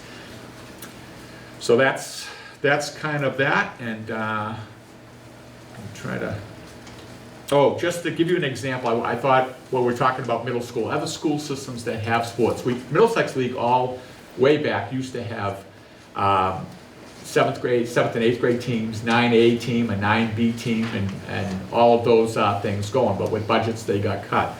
But the league we play in right now, it's called the Middlesex League, but it's more out in the schools that are in there are Lincoln, Bedford, Concord Carlisle, Lexington Diamond, Lexington Clark. Belmont has several sports, Westford, Acton, Boxborough, and they've got strong middle school programs. Our program rivals with theirs right now in terms of the number of sports we offer, but I think it's a movement that we're starting to see, that people are looking to try to put those programs back in the schools, because I think it connects better with your high school program, and it also puts it in the direction of just a lot of teacher coaches and that are coaching those teams and those kids. So I feel pretty good about that, and I hope that will stay. In regards to the sports, we did lose, like football, for example, we had at the middle school level, we lost that, but John Kakachi's done a nice job with the youth program here, trying to make sure those kids have a chance to play. And wrestling was something we had for a while, and Peter Santola from Recreation has helped us out. We've got a youth wrestling program now. And those are sports that there aren't youth programs in, so we really needed Recreation to develop that. It was good. And we've been running a club volleyball at the middle school in the spring now, because that's another sport that there's no real feeder system. They just have these club teams that are very expensive. And we're going to try to run our own things to develop our kids volleyball-wise, because a lot of times when girls come to the high school for volleyball, it's the first volleyball they're ever playing. And a lot of their competition has been playing for 4 or 5 years. So I think that will help with that program in terms of developing that. Okay, I just want to interject as a, maybe I'm speaking more as a parent, but I think that by providing middle school sports, it's also providing a great sense of equity. Because as you mentioned, like club sports, I mean, a lot of people can't afford them. Right. And if we don't have a program, then we're limiting opportunities for people who might not be able to take advantage of that. And I think that by doing this, we are committing to all students having a chance. Right. So I want to thank, Watertown for embracing that and making that so important. Right. Also meaningful, something to do after school. Right. It's also great. Definitely. Yeah. No, there's so many pluses to it. It hopefully keeps kids in the school system, that they get connected with our school earlier, our athletic program earlier, and our coaching staff earlier. So I think that's a real plus. And like you said, it's a vulnerable age. It's an important age for kids to be active. So I think that's great. And I will say, I mean, we've been on a nice run athletically over the last period of time here. And I think the rest of the league is looking at this in terms of how things are happening and trying to figure out, I guess, why we're doing so well. I don't know.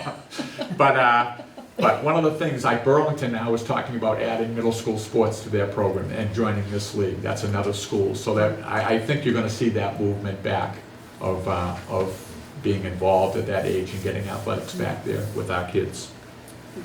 So, okay.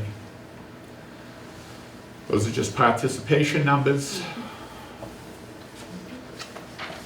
I think too, we mentioned this in the past, is that I think we've calculated that 50% of our students at the high school play at least one sport. And that 13% or something, or 15% play 3 sports. Right. Right.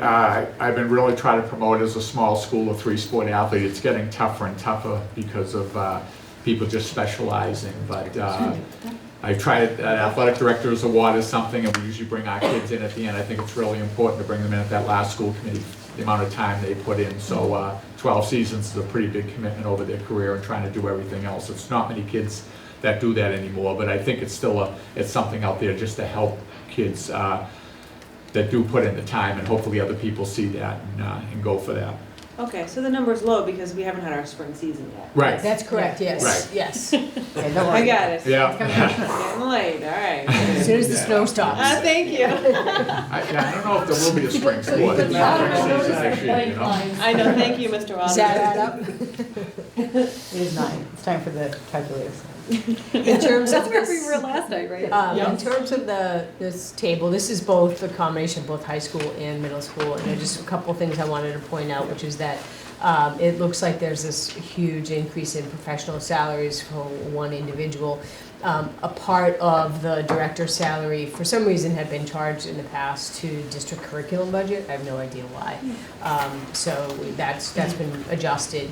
And then the other big percentage change or dollar changes in contract services, and that's because the transportation rebate will impact everything we do, including athletics as well.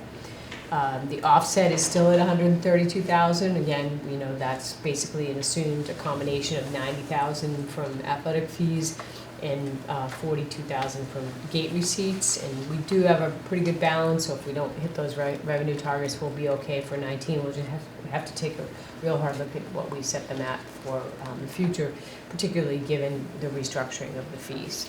I will say we don't put FTEs up there for coaches, which are under other salaries, that $448,000, but just in case you're interested, there are 77 coaches that are funded in the high school and 24 that are funded at the middle school for a total of 101.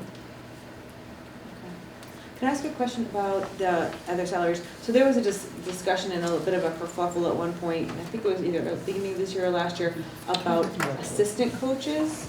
Right. And some teams had them. It was kind of through attrition that we were getting rid of it, and it led to some inequity. Was that whatever happened with that? Well, we put those back last year. That's so what I basically, right, and the confusing piece is we have a position called a team assistant position. Okay. It's Right. I think that's the position you're referring to. Yeah. Right. Assistant, because Yeah. there are teams, larger teams in particular, that already have a head coach and assistant coach. The assistants there was a lot of discussion about it. I will say that having been in a couple of districts, I actually have an appreciation for the fact that we do this transparently, because whether you fund them or you don't fund them through the budget, they will appear on the fields and courts, etc. And in other districts, sometimes they're funded by booster groups, and it's done under the table, which obviously puts the individual at risk. So, I loved the one district that I was in when somebody said, "But what about the paid volunteers?" And I said, "Well, first, that's an oxymoron." Yeah. Second, so I think the fact that that supervision is there and that additional support is there, and the fact that it's transparent, and I don't think it's a total amount is Not very what much. maybe. No. It was pretty, yeah. I wanted to say like 15,000 or something. Yeah, it's $1,800 a person.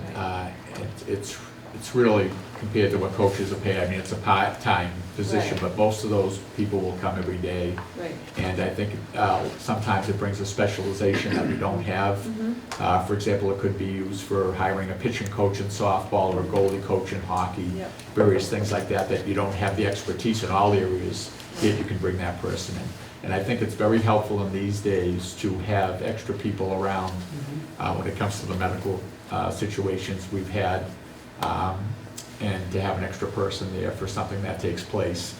As an example, we had a couple of situations at our tournament basketball game that we had to send someone to the hospital, and a coach went on the bus with that person, and we were fortunate in the game, but we had to have somebody else ride the bus with this group back, and on the way back, another person on the bus had a medical episode. So I mean, it's nice to have some extra people around for situations that cover too. Sure. No, that makes sense. My other second question is about transportation. So we have this very large unused bus that we've talked about for, I don't know, a little bit. Is there any thoughts to using that bus for athletics?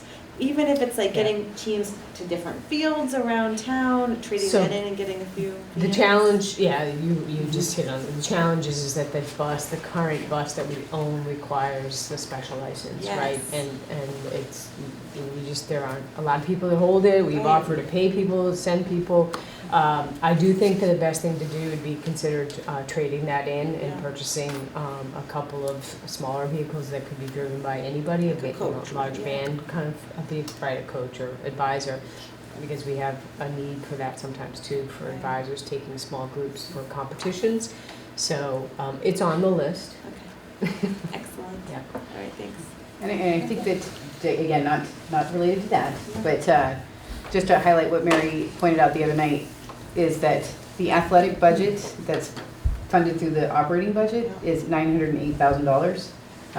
That's, less the offsets. So, I think sometimes people, again, we charge fees, and that's great, but the fees don't cover programs. Right. Anything that you've seen, except for maybe the extended day program and some of the preschool. Yep. But other than that, the fee-based activities, just help, but they certainly don't support the great work that we do, say, for example, with athletics. Yeah. That represents 13% of the total cost of the program. Right. That So we supplement 87%. Yep. Okay. All right. And just to finish, I'd just like to thank, there's so many people in town that make this thing work in terms of athletics and the youth programs and all the coaches there, the recreation department under Peter Santola, the Boys and Girls Club has been Renee Gaudette's been great. When we needed the pool, she's been super, and she gave us a great rate for this year because this thing got approved late in June, so she was very good with the rate for us. She's been super. And then I think as you're heading into the future with new facilities here, with new schools, that's the time to really look at upgrading all of our facilities too at that time. And with new schools coming in, gymnasiums will be real important for the whole youth programs in town, as well as our own athletic program, And I'd just like to thank Bob DeRico and DPW for everything they do for facilities, because trying to right now, I don't know when we're gonna get outside. I really don't. So I'm on the phone with him saying, can you plow? Can you plow? And they're under the gun with all the snow that's been going on too, but I just want to say they've been great. The DPW has been fantastic with lining fields and everything we do. So all the things, we work together to make it work. Thank you. And maybe we should thank Mike Leah Yes. for Yeah. last, Good but service. the 11th budget presentation. Yeah, I don't know, do I have anything else? I hope not. Nope, you're good. If you could I- pass that around, back Okay. over to me, or throw it. No, I won't throw it. I played softball. I know, it's not you I was worrying about. It's my arm. So I'm glad that we have both of our principals here too, because I think the extracurricular activities is a really important part of both the high school and the middle school culture. And we are fortunate to have very robust programs at the high school and at the middle school. And so just a list here of all of the programs that are offered at the high school currently. It's quite extensive. And just the offerings as well at the middle school. So some really great activities. It's a very small piece of the budget at 0.3%. And there's no offset presently being applied, but you did just recently take a vote for the $50 extracurricular fee per year. So we probably in the future, as we build that up, we'll have a little bit of an offset for this. But I think that these programs will also continue to grow. We did bump up the professional salaries a bit. That's really driving the increase, and that's because right now there's been a little bit of lack of clarity or fuzziness about what gets charged to student activities accounts and what gets charged to the budget. And so we're clarifying that now and making sure that that we're not charging stipends that really should be charged to our budget off to student activities because of the regulations around student activities. So that's really the only change there. Mary, that list, were all of those middle school and the high school have stipended positions? Or that was not necessarily the criteria? I literally just pulled this right out of their handbooks, and so to our discussion that happened, I think at the athletics subcommittee, or soon to perhaps be the athletics and extracurricular, reached out to Chemo and Shirley, and so the superintendent and the three of us are going to sit down and kind of go through what we feel kind of delineates extracurricular activities to answer the questions that were posed at that meeting. I think a good deal of them do. But there's also the fact that, and please jump in as you are aware too, is that we do have clubs that come up, and so an advisor, or perhaps even a group of students, could come forward with a proposal for a club, and as long as they meet a minimum threshold for a number of hours, then that advisor who runs that program can earn the stipend, which is a little over $900 now. I think it's a minimum of 30 hours that they demonstrate. So it's towards the end of the year. At the beginning of the year, we kind of know, and Shirley gives us a heads up on what might be coming forward. But it's traditionally been about $35,000, $37,000 worth of additional beyond the sort of stipends that align to a particular activity. So some of these are those club stipends that come to us that way. Okay. Thanks. So any other questions? That's it for extracurricular activities. And now I'm going to quickly, because I'm sure you all want to hear more about transportation, so I'll focus more on tuition. So in terms of regular day, there's a piece of the budget that I think is worth talking about that we didn't really get to because we don't necessarily deal with regular day. We really address that at the individual school level or through the district curriculum budget. But to talk a little bit about tuition, Watertown, as you know, is not currently a member of any regional VOC network. Students at Watertown typically go to Minuteman. And so this number keeps changing. I apologize for that. When I believe we began the year with 62, and then most recently heard that we were at 61, and then I reached out to Minuteman, and I heard today that we're actually at 59. So we have 59 students currently. So far, they've got about 9 applications for next year. They have 9 graduating seniors, so we may not see a big shift in those numbers. We currently are assessed a tuition of it's actually $16,854 is the tuition. We also transport them, and for this year in 18, we're projecting that will be $85,283.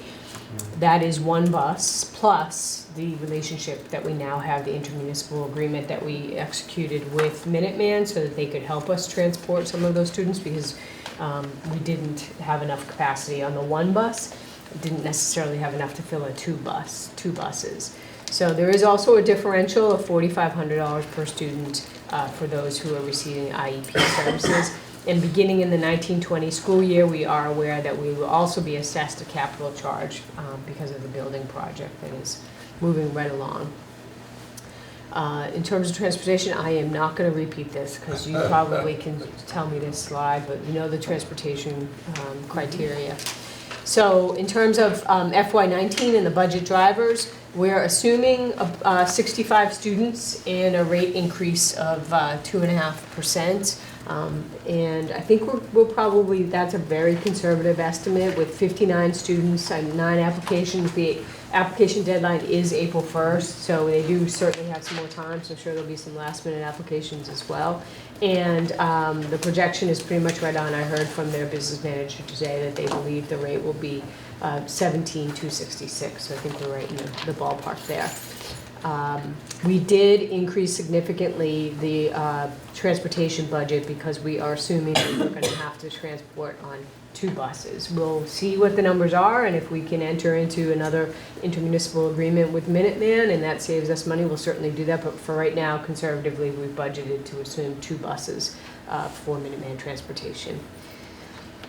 And again, assuming a 2% increase as well in the contract rates and less transportation revenue due to fewer riders, and also the state just keeps chipping away at homeless reimbursement as well as regional vocational reimbursement each year. And here is the summary for that. So it could potentially go down $25,000 if we're able to do that Minuteman busing Yes, thing. yes, if we decide that is the best way to do it. Okay. What is the, just in terms of like, If they have an appetite to do that. Was it with Belmont? We did it directly with Minuteman. Minuteman, but the students that they're picking up are, I believe, Belmont Belmont. students Yeah. that we're sharing with. So our kids are riding with Belmont kids. Could we just share with another town, an abutting town? So nobody else Right. has, Belmont is a member district, so they get transportation as part of their. I see. Yeah. But they're leaving. But they're They are, leaving. so they're reducing the number of kids that'll be on that bus, so there might be, again, another year of appetite because I they're gonna see. have a fairly empty bus. Gotcha. We'll see. And we actually had looked around in terms of other, and like Newton is a comprehensive high school, so they don't, I mean, they seem like 2 Doesn't- kids. I mean, exactly, it's 2 not, kids. there's no real area around here that's, you know, Okay. we could partner with to bus, Gotcha. except for Belmont, and that's gonna end too, because once they're out, they're out. Right, So- but we have one more year potentially of that. Yeah, it's possible. I mean, Okay. we'll try everything. a number of months ago, there was, these questions to the committee about being a member district or not. Have we explored this at all anywhere? I mean, like, is there any risk that we are gonna end up having less students able to go? Or I'm just kind of curious because like, I feel like we haven't talked about it since then, and I'm just kind of wondering if we've, I mean, I don't know enough about that process, I guess, to know worth it, not, et cetera, but Right. I feel like I So haven't heard anything about it. What we do know is that, you know, we have a full 6 more months before we have to, you know, make any kind of commitments in a direction. So I think that what we said is that we were gonna find out more information about, you know, Mary and I were gonna take a trip to Minuteman and talk to some students. That's kind of where our last step was, but we have the financial information. Okay. So it's, you know, there's nothing much that's gonna change in terms of the numbers. But I think we have a list of questions to ask them, and then we will get back and provide that once that's done. Sure. I'm going for the free lunch. Yeah, right.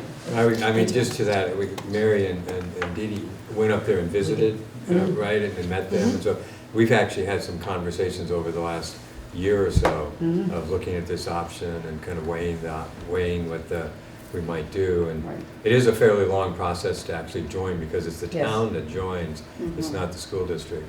And so we can make a recommendation, but then it's gonna go to the town. Right.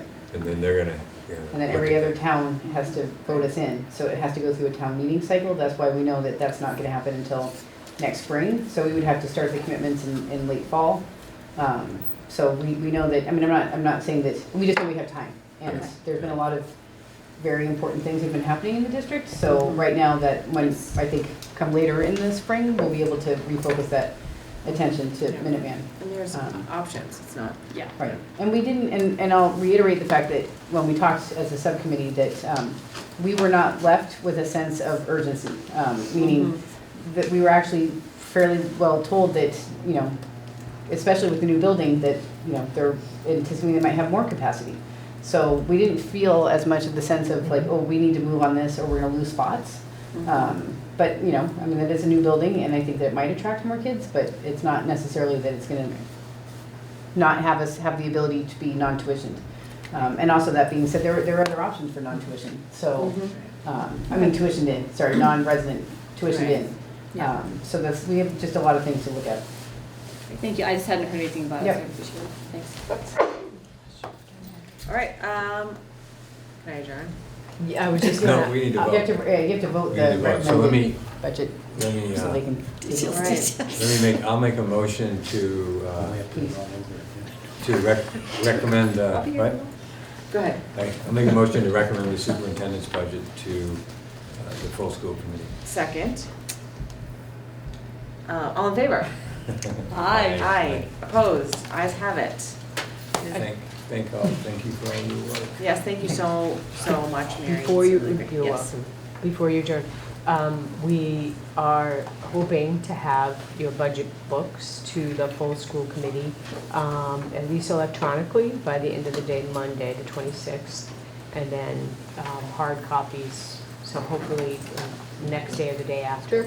And I just want to put on your radar too, that the budget that you are recommending at this point does not include the 25,000. So probably somebody will need to make if you decide that you want to add the 25,000 to make up the bus differential, right. somebody will want to make a motion at the full school committee member meeting to increase the superintendent's recommended amount by that. But I'll give you the exact amount to 23,783. Understood. 25, That's 9. What's the 25 is if The you. delta. That's the difference 4.9. between Oh, 4.9 and So 5. delta, We had every potentially. intention Yeah. of hitting 4.9. Yeah. Right. Okay, Okay. understood. All All right. right. So then, just so people know that we'll have the public hearing on April 2nd. So that's an opportunity, we'll present the budget and the public hearing, opportunity for the public to speak, and then we would vote on the Thursday following that Monday, which is the 5th. Okay. Great.